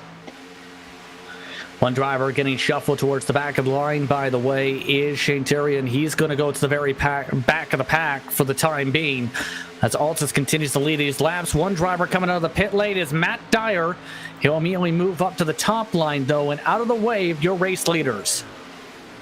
Yeah, Dyer needing to run these laps. That's a position that he could gain, especially with Alex Walter and Bronson Stafford having their issues. That's 2 positions that he could be moving up. Walter still in this race trying to get damage repaired. Bronson Stafford is out. So as long as Dyer's engine doesn't blow, he should be gaining at least 1 more position. A couple more drivers thinking about peeking out. Austin Jordan getting shuffled out by Mike Tellier now. Jordan trying to see if he would find anyone that was willing to move forward with him. One of those drivers, the same with Spencer Hardison, in a must-win scenario if they want to move into the round of 8. And for Jordan, he's got 1 top 5, 4 top 10s coming in today's race, 0 poles, 0 wins. It was a mountain for Jordan if he wanted to get the win here today. He's had some really good runs where he's looked like a top 5 machine, just hasn't had the tire saving abilities. Then you look at the rest of the season he's had, it's just been a poor luck of being involved in some really nasty wrecks. Luckily, he's up front in the top 10, still has a chance for a win here. We are approaching the green light on fuel, by the way, within the next 10 laps. Drivers can pit at any time and make it. Do you try and get a group of, say, 5 or 6 really lined up together and try and get a faster run to the rest of the pack? Or do you just wait for everyone else to come down and make sure you're good to go to stay in this lead group? I think for this lead group, we're going to be looking at most likely of Shane Terry and Robert Kenny, Mike Tellier. They're going to be coming in all together. I don't know if they're trying to deliberate with some of the other teams out there and trying to get someone else to come with them. They might try to tag along Austin Jordan with that group. But if they can get maybe 5 machines to come down a little bit earlier, I think that might. But for the drivers up front, if that of Altis and Deweese, those guys are part of High Five Racing. They're going to try to stick with one another, and I think they're going to go with the strategy of stay out there as long as possible. Tom Porn, though, Justin, it looks like his day's done. He is now out of the race. He had significant front end damage on the 54 and had lost the draft. So he is now done for the day after pulling into the pit lane. That is big for Tom Bourne. He'll finish at least 14th position. Matt Dyer has a chance to pass him if he can keep his car going. 9 laps down is Dyer. Now 2 laps down is Tom Bourne. Yeah, I know Tom wanted a good run here today. Caught up early in a lot of these incidences, and he was trying to run this race. He felt like this was probably one of the most important races of his career, trying to race for his grandfather, and not able to get the race that he wanted. Some poor luck continuing this season even for that team. But luckily, I think he's got enough positions to where he is good to make it into the next round. Drivers try to gain positions. Meanwhile, Shane Terry and Robert Kenny and Austin Jordan is now trying to be the caboose of this 3-car pack. And they're really trying to bump draft hard. They're only maintaining the speed, though, on that top line compared to the bottom choo-choo train. They're going to need at least 5 drivers in line to go to the high side. And the issue is they've got Breaky, who's kind of being that middle driver, kind of clogging them up. With not having a clip, it's going to be really tough for the 29 to be the lead car if he wants to move forward. I think if we're going to be seeing anyone move up, it's going to be Spencer Hardison and Caleb Smith working with Mike Tellier possibly.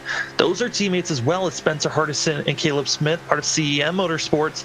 They're going to be doing the best that they can to work with one another. They wish they had another teammate to have, because when you've got 2 cars in line, both those drivers came into this race. Deweese already locked in, trying to get his teammate moved on to the next round. Spencer Hardison, he's trying to move on to the next round. He needs a win. Caleb Smith, he's not in the playoffs. He is one of those drivers that can really just focus on pushing the 9 and not worry about anyone else. The thing is, you also want to try and win the race. There is the chance to play spoiler. Oh, completely. That's why Mike Tellier's here. The 97 is probably one of the biggest spoilers coming in. Really didn't have a driver that I've looked at that was really poised that he was going to try to work with for a team. Just came in, wanted to run a great super speedway race, currently in 5th place. Tellier, I think he's going to be someone, if anyone's going to be the biggest spoiler here today, at 97 is going to be it. We'll see how things now play out up in the front. No one wants to shuffle out yet. We are 4 laps from the magic number. There is one driver that will reach once more in Matt Dyer. Give Matt Dyer credit. He continues to turn laps, and he's also looking to get valuable points. Can pass by Tom Bourne on the racetrack. Give him credit for keeping on going here despite running only 167 miles an hour. Yeah, right now I think for Dyer, he's hoping that there is a last lap caution where Stamp finishes all the way back in 12th position or in 11th, and that would be giving Dyer just enough points to possibly make his way into the next round. And that's also hoping that of Hardison or that of Austin Jordan, if they don't win. There's a lot of factors for these drivers on how they're going to be moving on to the next round. For Dyer, he looked like he was poised to have a great run, but that incident that happened with Bronson Stafford and that brought out our second caution, that was really the nail in the coffin for Dyer, with his engine being blown.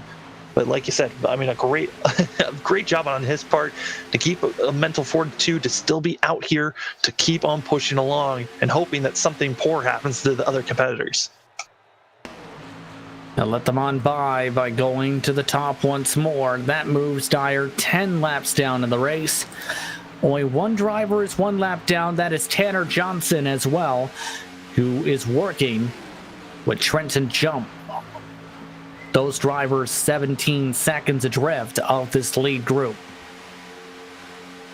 Give credit to Braxton DeWeese as well. It's been an up and down day after spinning earlier in this race. He's knocking on the doorstep for the race lead. I got a little bit of damage on the side pod when he got into an incident with Trenton Jump on lap 10, and ever since then, it's been a rebound type of a day. He's been slowly making his way through this lead pack. At one point, he was back in 7th, and every once in a while, he moves up another position, up and up, now up to 2nd place. I mean, Luis just, in this new aero package, the 15 has been very quick on adapting and understanding how much teamwork is important, as well as how to make the side draft work to his advantage over hurting the drivers that he's around. And it definitely can tell, you can definitely tell, I should rather say, those drivers at the back end of the field want to go, just don't have the numbers.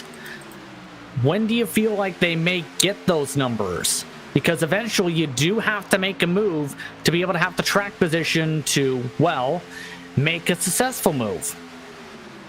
Yeah, I mean, you've got that of Austin Jordan and Kenny willing to go high, but they're going to need someone up front, either that of Hardison leading CEM Motorsports or Mike Tellier, the wild card, to make a move. I don't think Eric Stamp can be that lead car, just the damage that he had. Yes, he's come in, gotten repairs. I don't know if Stamp's bumper can hold on, but it's just looking like for Kenny and Austin Jordan, they're okay with just popping up, getting fresh air, making sure that they are at their coolest, so when they need to move forward, they can go full throttle without really worrying about their temps for at least a lap or two. 30 to go, this time by. Top 10 separated by 1.2 seconds. Trenton Jump, the last car in the lead lap, 21 seconds behind the leader. Tanner Johnson, the only driver 1 lap down. Matt Dyer, the last car running, will pass Tom Bourne this lap. We are now in the window to make it on gas.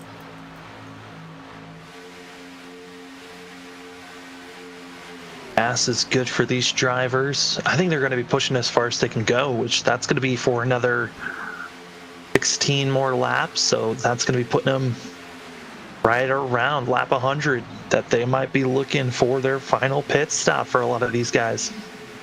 If not the next 10 laps, because they are reaching 21st lap, and remember, they went up to lap 30, a majority of the field the last time, and 2 drivers, Stamp and Shane Tiernan, topped off under the last caution flag period. Yeah, I mean, looking at the field, I don't know who's really going to feel comfortable enough to ride a short pit because of how small of a field we have. And a lot of these teams only have one other driver that they are under the banner for. It's difficult to really make a choice of, hey, we'll pit early to try to gain some time, because if we see 5 drivers drop away from this lead pack, I mean, that's over half that group just being ripped away to come pit early. And if they get in line, start being aggressive on pushing and moving forward, I could really help in separating the groups for the final pit stop. You know, it's also going to be critical knowing that you don't need a full tank of fuel to get to the checker flag. Do you take that extra fuel in case you get some extra restarts in the closing stages of GWCs?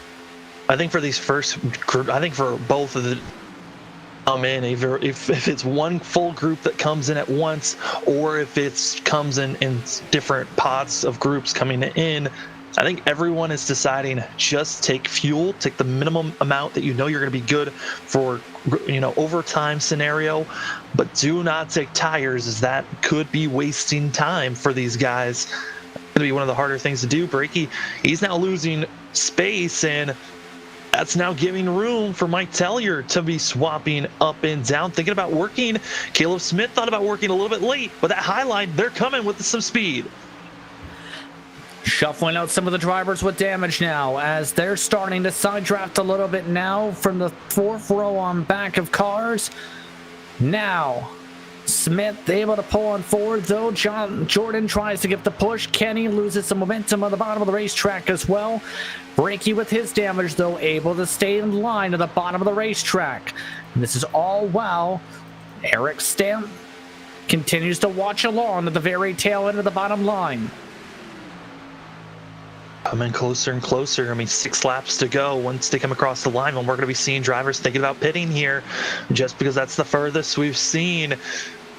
And, you know, spotters, they're going to be going, you know, to other spotters and communicating with drivers saying, hey, let's make this move. Let's work together. When are we coming into the pits? And trying to get, you know, everyone in sync when they're going to make these moves. For some of these teams, you know, they're all in the same Discord server, but they're all in different channels. So for those guys that have already been wrecked out or have been left out of this race, they could be possibly moving through the different servers, or even during that caution that we just had, where drivers were communicating, hey, let's work at the end of this thing. Let's try to make some moves later on. And for this final pit stop, maybe we'll pit early. Maybe we'll pit at the latest that we possibly can.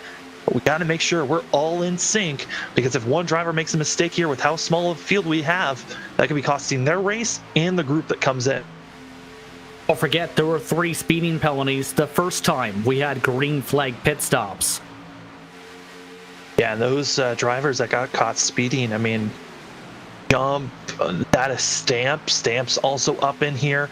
I think Stamp is the only one of the drivers that got caught speeding that was able to come back into this thing.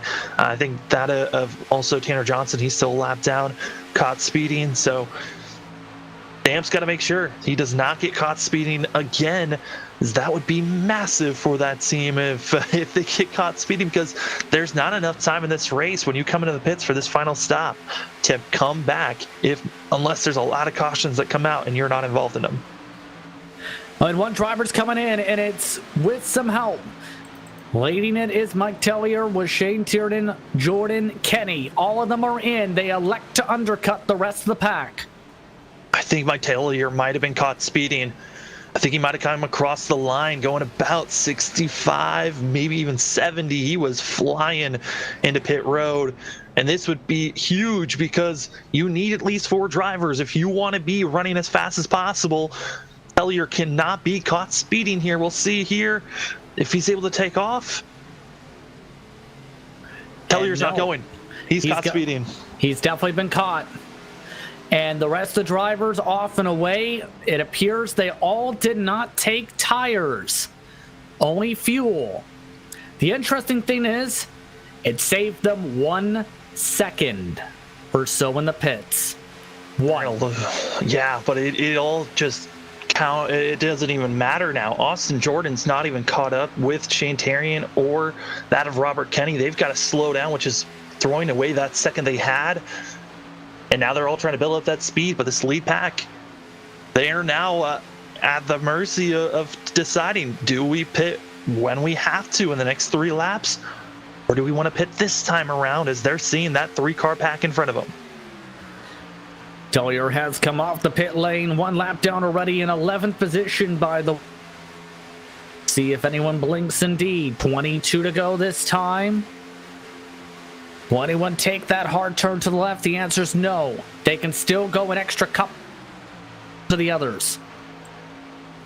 That's that fuel strategy type of a flavor that's been thrown out with this new aero package. Is drivers now have to pick and choose, when do you really need to come into the pits? And it's exciting when fuel strategy runs kick in, because if you're only coming in for fuel and just the minimum amount, so you save time, you could be finding yourself falling a little bit short if you're leading the pack.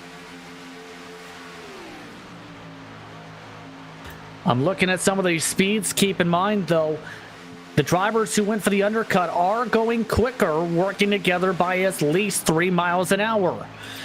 So we'll see if that benefits them a little bit to gain some distance on the rest of these cars, as they're only going 190 down the straightaways compared to the 193 for the others. Yeah, I'm watching this lead pack. They're bobbling a little bit in the middle where Deweese and also Hardison, they're just not staying as stable or in line as they possibly could. And then you also got that Stamp and Breaky that are both damaged, which could be also slowing down this group. There are some factors on why this lead group isn't going as fast as the group being led by Shane Terrian and others.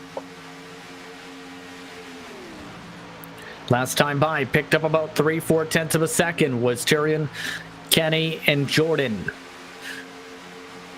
And it's the call that can work in official racing, keep in mind, Sam.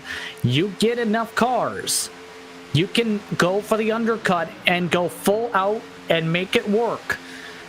Now, we'll have to see how far ahead they can get. That's going to be the tough part, because we won't know the official result of that until this group comes in. And the tough part is with the drivers with damage, they may potentially lose the draft coming off pit road. Logan Breaky's got the help of having a car in front and behind with that no front clip. Yeah, and right now that pack of 3 of Terry and Kenny and Jordan, they have now picked up that of Mike Tellier. So now it's going to be a four-car group. If Tellier can get up to speed and not lose the draft, he's got to be concerned. He's running a little bit slow. I'm concerned he could be losing the draft, but this core 3 of Terrian and Kenny and Jordan, they were the core 3 of that second pack that just ran down the front pack when they were about 10 seconds back. They had a lot more cars mixed in with them, but we've also lost a lot of drivers as here comes that group. And it appears everybody coming down. We'll see how things fare out. Eric Stamp was a little bit quick at the end of the first segment. We'll see if he gets into trouble for going 57. The rest of the field coming in. The other drivers are down the back straight away.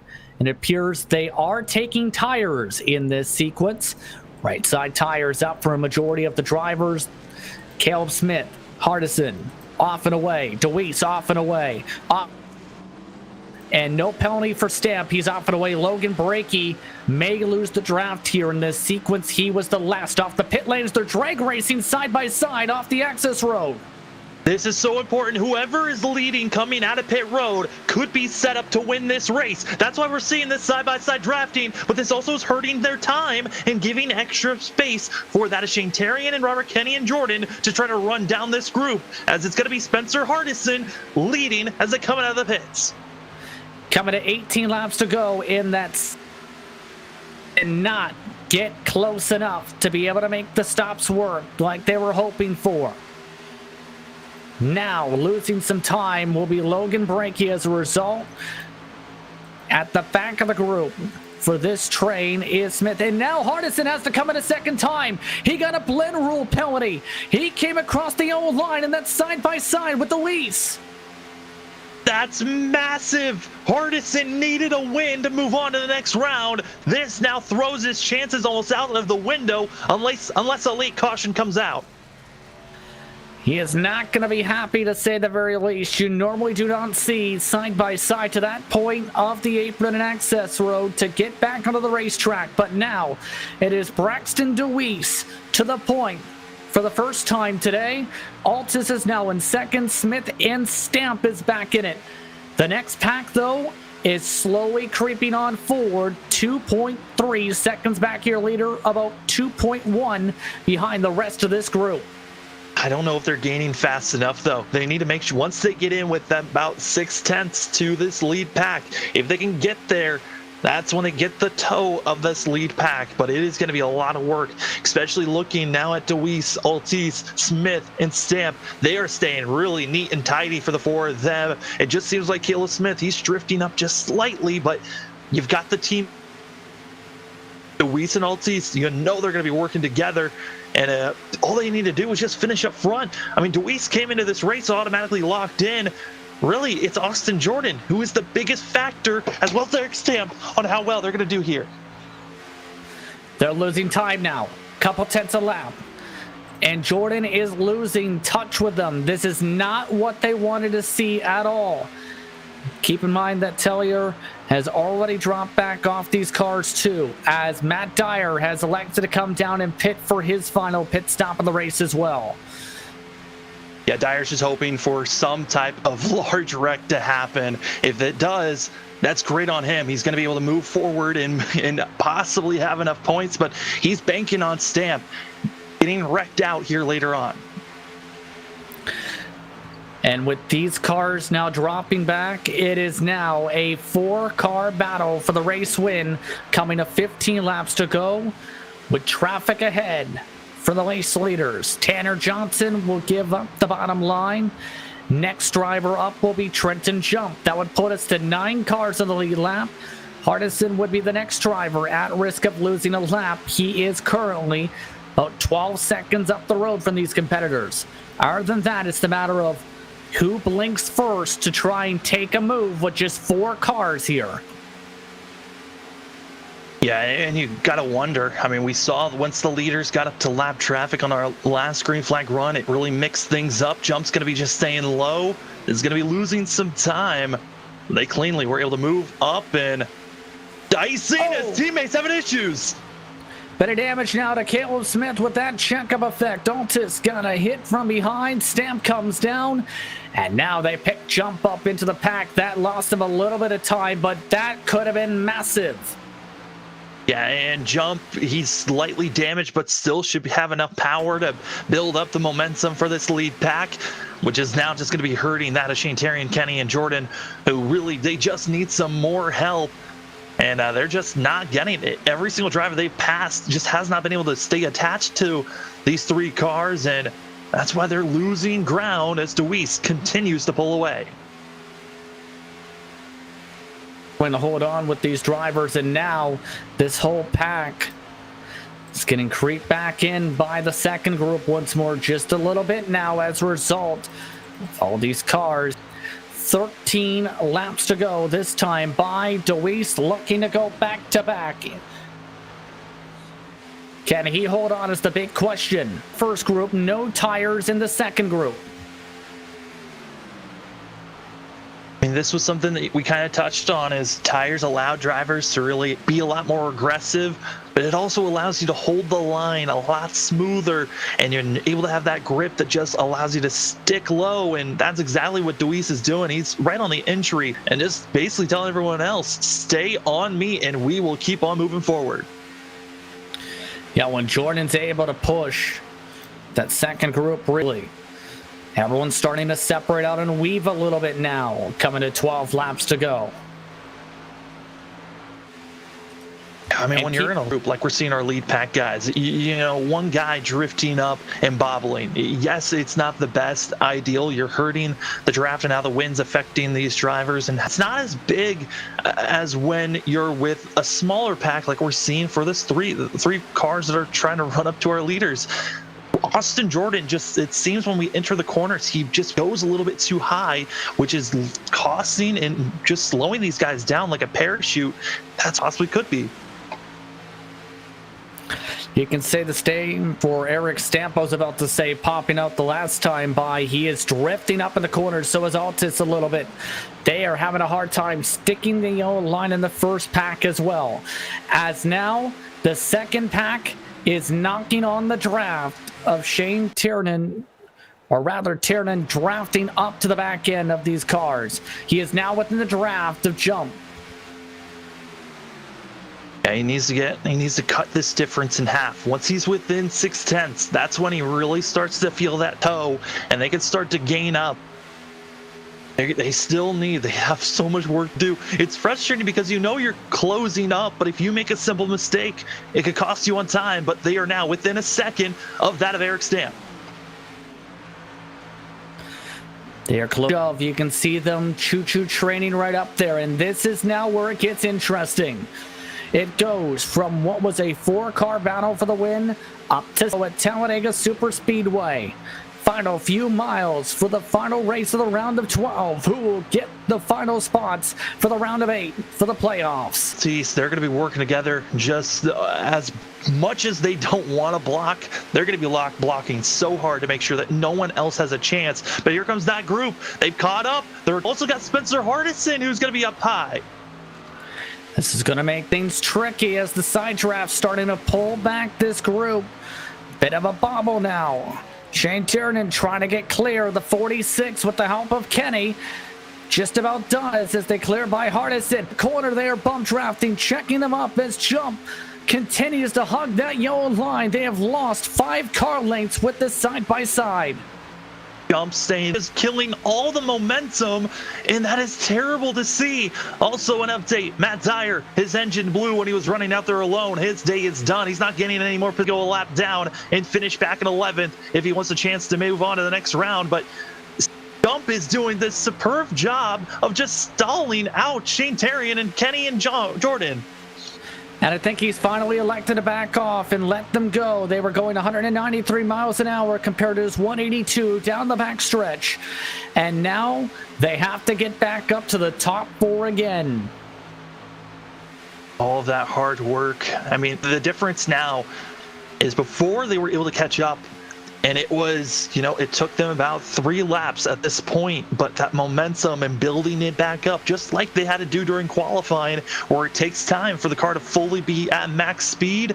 When you get caught up like that, it takes time for you to really build up your speed when you're in line. And also, you got to worry about temps. Kenny and Jordan really were shoving and trying to make Shane Tiernan move as fast as possible, and they were right on top of one another. That little bit of a spill could make where they have to back off for a lap or two to make sure they've got space, but here they go. We haven't talked too much about temps and trying to manage them for today. They may have to use all the temperature available in the wiggle room to get back up there. They're back within 1 second of the draft right now, though. 7 laps to go. 7 cars with a chance to try and battle for the win. Looking up front, Deweese and Altice, they're going to stay low. I don't think that we're going to see them ever deviate off of one another unless they come out of the tri-oval, and then they might try something special here. Ayla Smith's going to have to ask some help from Stamp if he wants to win here. But Stamp, he's in the playoffs. He's trying to get a win for himself and just have that momentum going into the round of 8. I think that's just a great way to lock himself in. And then that second group, Shane Tiernan, he's already locked in. Robert Kenny, not in the playoffs. And then that of Austin Jordan. He needs a win to move on to the next round. A lot of pressure on that 28 as he needs to be picture perfect, but he is fading back and he is losing ground on the drivers in front of him. That is not good for Jordan. This is not what he needed to be able to hold on to these top 4 as well as the next 2. 6 to go this time of the stripe. With Austin Jordan fading back, this is prime territory for that of Eric Stamp to move on. But Shane Tiernan and Robert Kenny are willing their way. They're within 0.6. They are right there. They've got the toe. Can they get fully close enough, though, to be able to bump their way forward? Deweese continues to hold on to the race lead, coming up 5 laps to go. 5 to go from Talladega coming up.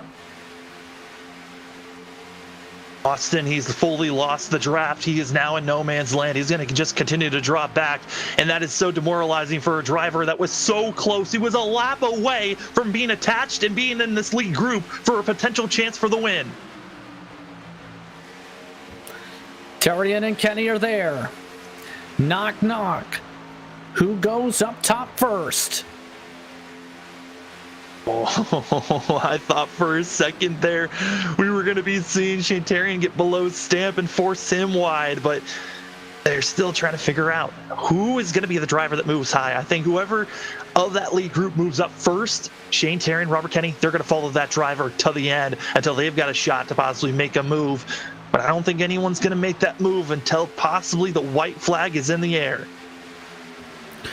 Tiernan's trying to make the move right now, though, to try and leapfrog a little bit. Now side draft with Eric Stamp. Gets to the quarter panel and pulls back Stamp. Kenny tries to give him a shove. Stump tries to shove him off as Stump is able to get back single file. I mean, Stamp right there. He did everything that he needed to do. Side draft, forced the 38 to lose all the RPMs and speed that he had, and Kenny tried to will his way to shove that of Shane Tiernan to move forward, but just because of the strength of the side draft, wasn't able to do anything with that momentum. Coming up to 3 to go now. Stamp now over the back bumper of Smith. Smith tries to close up to Altus's rear end. Now a big shove coming to the back bumper of Braxton DeWeese. They take 3 to go now at the stripe as they're all lined up single file. Now it's the matter of waiting for the move. Looking at these drivers, I think if anyone's going to make a mistake and accidentally hit someone in the quarter panel, I think Caleb Smith could be getting a little bit antsy. So could Stamp. And at one point, when they were teammates, that of Shane Tarian and Robert Kenny, they've made accidental bumps on one another to wreck each other. It's DeWeese who's in the lead. I think he's got to feel the most comfortable with having a teammate being a buffer from the chaos that's behind him. That's a lot of momentum that these drivers have to build up. It has to be 4 drivers working together if they want to beat out that of Braxton DeWeese and Altis. To the trioval once more. 2 to go, this time by. And they have lap traffic, which could play a factor for the final lap. They're reeling in Tellier and Brakey. It's going to be the matter of if they get up there, how do these drivers play things out? And who will make that poke out to the outside? No one will make the move with a lap and a half to go yet.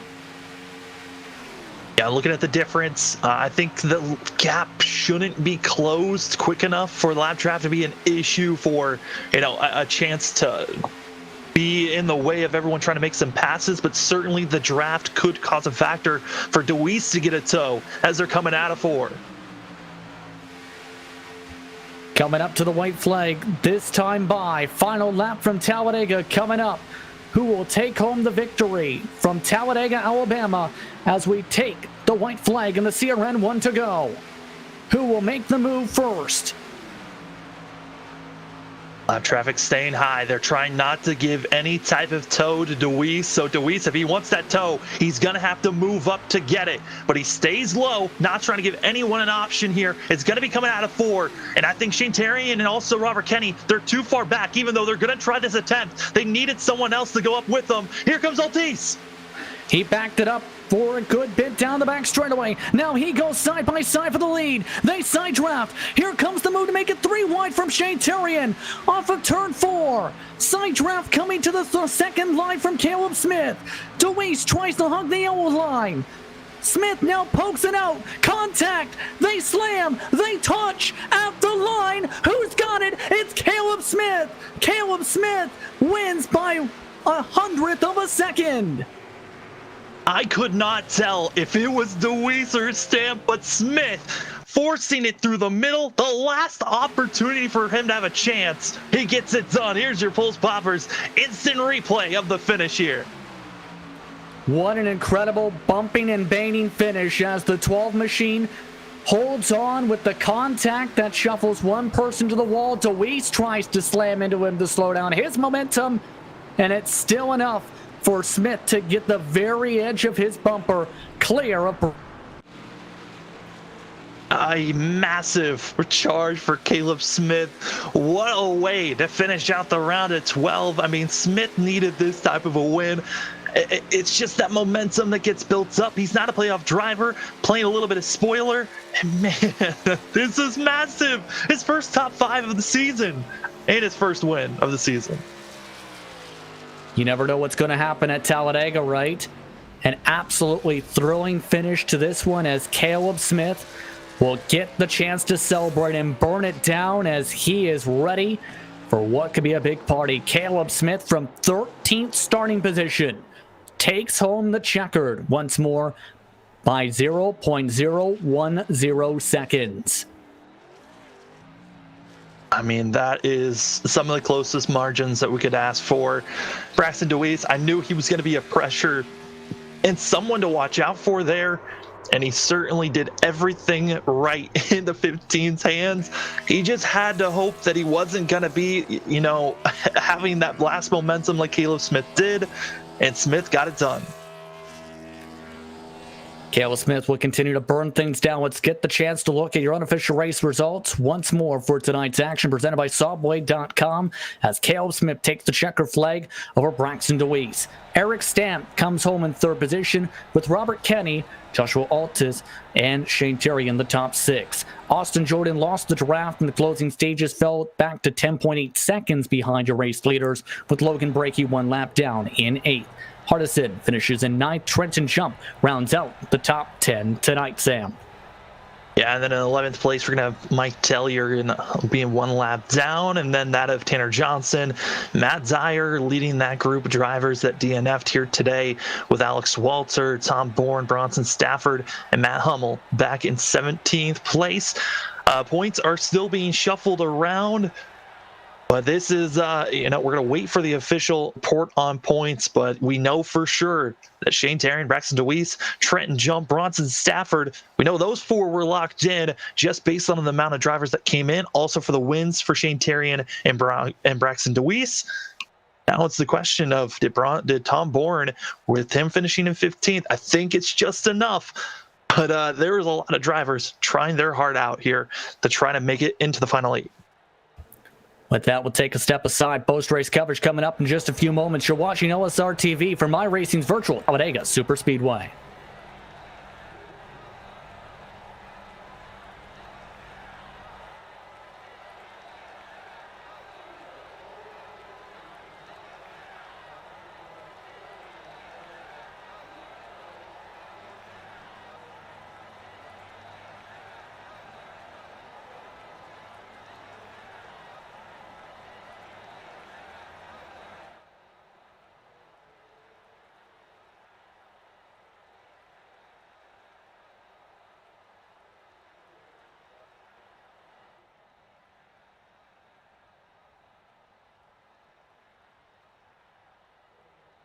ETE Reman is the world's best remanufacturer of transmissions for import and domestic cars and trucks.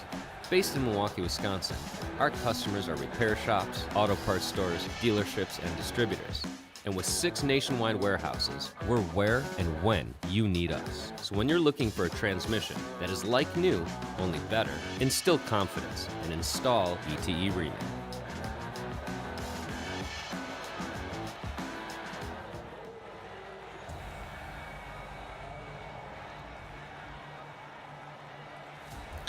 Welcome back for post-race coverage for the Adrenaline iRacing League in its final race of the round of 12. And what was a thrower here at iRacing's Talladega Superspeedway. Justin Prince, Sam Dyer with you, with Charles Wooden in the director's seat for what's been a crazy day of action. We've seen tempers flare, we've seen great battles, and in the end, we see a drag race to the line, 2-3 wide, to determine your race winner. That driver today ends up being Caleb Smith. He's now standing by as he gets the chance to celebrate a big-time victory. Caleb, first things first, how does it feel to come home with a checker flag by just a 100th of a second? Oh, it feels great, honestly. I don't get the chance to run up front very often, so I couldn't not go for it. So it just to be a winner in ARL is fantastic. Yeah, I mean, Caleb, this was massive. I mean, coming off the season that's been kind of rough on you, haven't been having the best runs, but getting a win here late in the season, I mean, how does this feel for you, finally getting a win here this season? Oh, it's definitely a confidence boost. I was actually joking with Tanner 2 weeks ago when the playoffs started, and I said, if I win, am I in the playoffs? He said, well, next year. So I won. So I got to be in there. Big time victory today, and I think many are probably wondering, talk us through that final lap in terms of that move, in terms of how close it got, and the bumping and banging it took to take that checkered. Yeah. So the whole race, CEM and the High Five Racing guys, myself, Matt Dyer, Spencer Hardison, Braxton DeWeese, Joshua Altis, we were all in such a tight pack working together, and without the teamwork all race long, I wouldn't have been in the position to make the move. But coming off of turn 4, I had to do something because I couldn't just stay back and do nothing. So I went up to go side draft Braxton, and I made contact with him, unfortunately, but it made for a great finish, and we took home the checkered. Who do you want to thank for the run tonight? CEM Motorsports, Matt Dyer, Spencer Hardison. He wasn't in the race, but Evan Coleman. And Racing High Five, or High Five Racing. Racing High Five is their Instagram. But, you know, Braxton DeWeese, Joshua Altus, and everybody over there. Rep Sports, Raise Energy. Yeah, that's about it. Oh, and my mom, because she wanted a shout out for whenever I won one of these. I think your mother's going to be very happy. Congratulations on the victory today, Caleb. Thank you, sir. Caleb Smith comes home with a victory today in a drag race, beating Braxton DeWeese to the line. And Braxton, talk us through that final lap as you led a majority of the closing stages, and then pandemonium for the race win out of turn 3 and 4. Yeah. When you're out in the front like that, it's just hold her wide open and you're hoping for the best. You're looking through your mirror, you're hoping to make the right block or whatnot.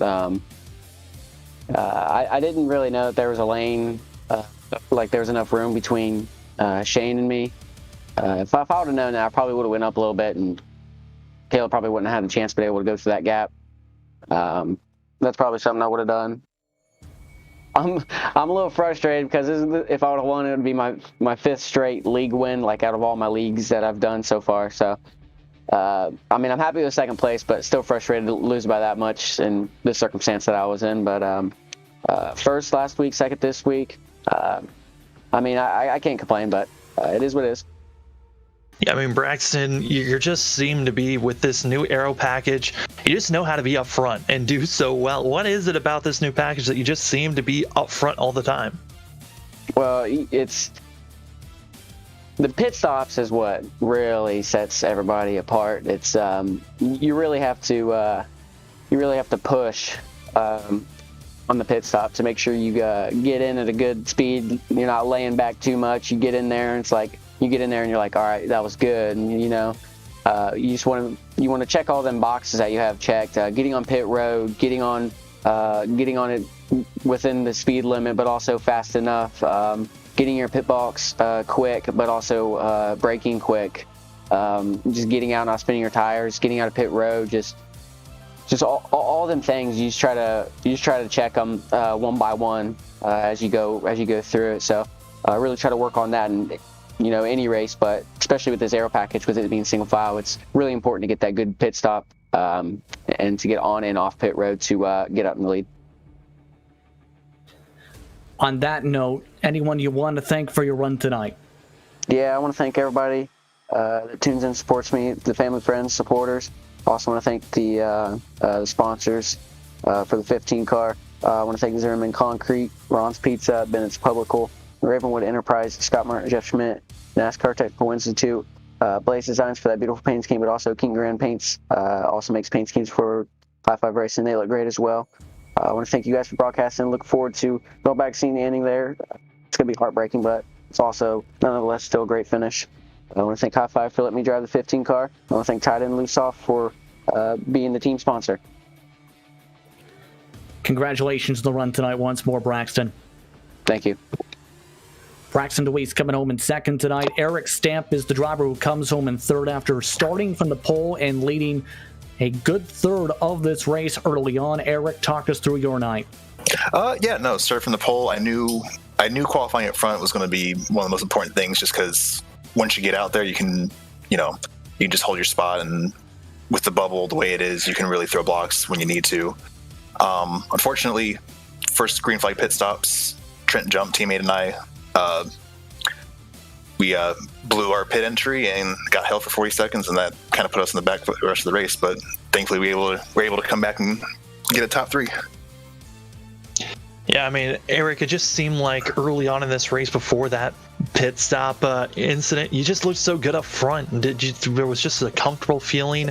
Was there, just because of that pressure of the unknown of how the end of this round was going to be for your chance to make it into the next round, did you feel like you needed to be up front? Oh, Oh, absolutely. Especially with how this package races now, it's, track position is extremely important. And I was actually kind of scared that I would have had it because I messed up my first qualifying lap, but thankfully was able to still put in a good lap and get up there.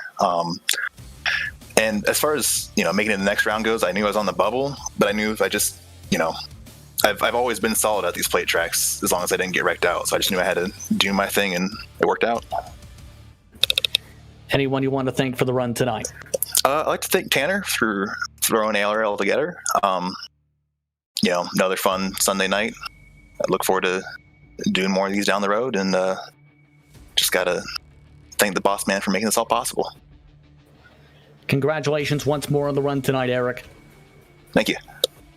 Eric Stamp finishes in third. I'd like to thank him, Braxton DeWeese, and Caleb Smith for taking the time to speak with us for post-race coverage. Final thoughts on how things played out tonight. A drag race to the line to finish things off. Oh, I mean, this is just how Talladega is at the end of these things. You just don't know the pandemonium. But congratulations to Caleb Smith. I know this win is massive for that CEM Motorsports team. They were hoping to get someone to change up the luck, and it certainly kicked in. And for those drivers that are making it into the top 8, excited how they're going to be. We're still waiting on who those top 8 are going to be. Most likely, we'll be letting you know in 2 weeks. Yes, indeed. But it's essentially, let's put it this way, a dogfight to be able to fight for a championship. We have been confirmed now that Eric Stamp did indeed, Sam, with his run today, get the final spot. The drivers that are into the round of 8, Tiernan, DeWeese, Jump, Altis, Stafford, along with Breaky, Bourne. The drivers out, Matt Dyer, 8 points, Hardison, 21, Stooksbury, 25, Jordan, 30. An intriguing playoff run, Sam, for today. Yeah, I mean, you got to give credit to Austin Jordan. He was trying his best there. Just the way that the draft mechanics and the way the wind was working with the 28, it just made it to where it pulled Tarian and Kenny, so they had a chance for the win, but it didn't pull along Austin Jordan for his shot. It's a tough luck for him, but congratulations to Eric Stamp. I mean, this is a major comeback. He just barely snuck his way into the playoffs coming through the regular season. Now he's had a great run here today. We'll see if he can carry that momentum into the next 3 weeks. On that note, it's time to say goodbye. We'd like to thank you for tuning in for today's exciting action from the virtual Talladega Super Speedway. With that, it's time to say goodbye. For my producer, Charles Wooden, for Sam Dyer and Justin Prince saying so long. Enjoy the rest of your weekend. You've been watching LSRTV, your home for sim racing.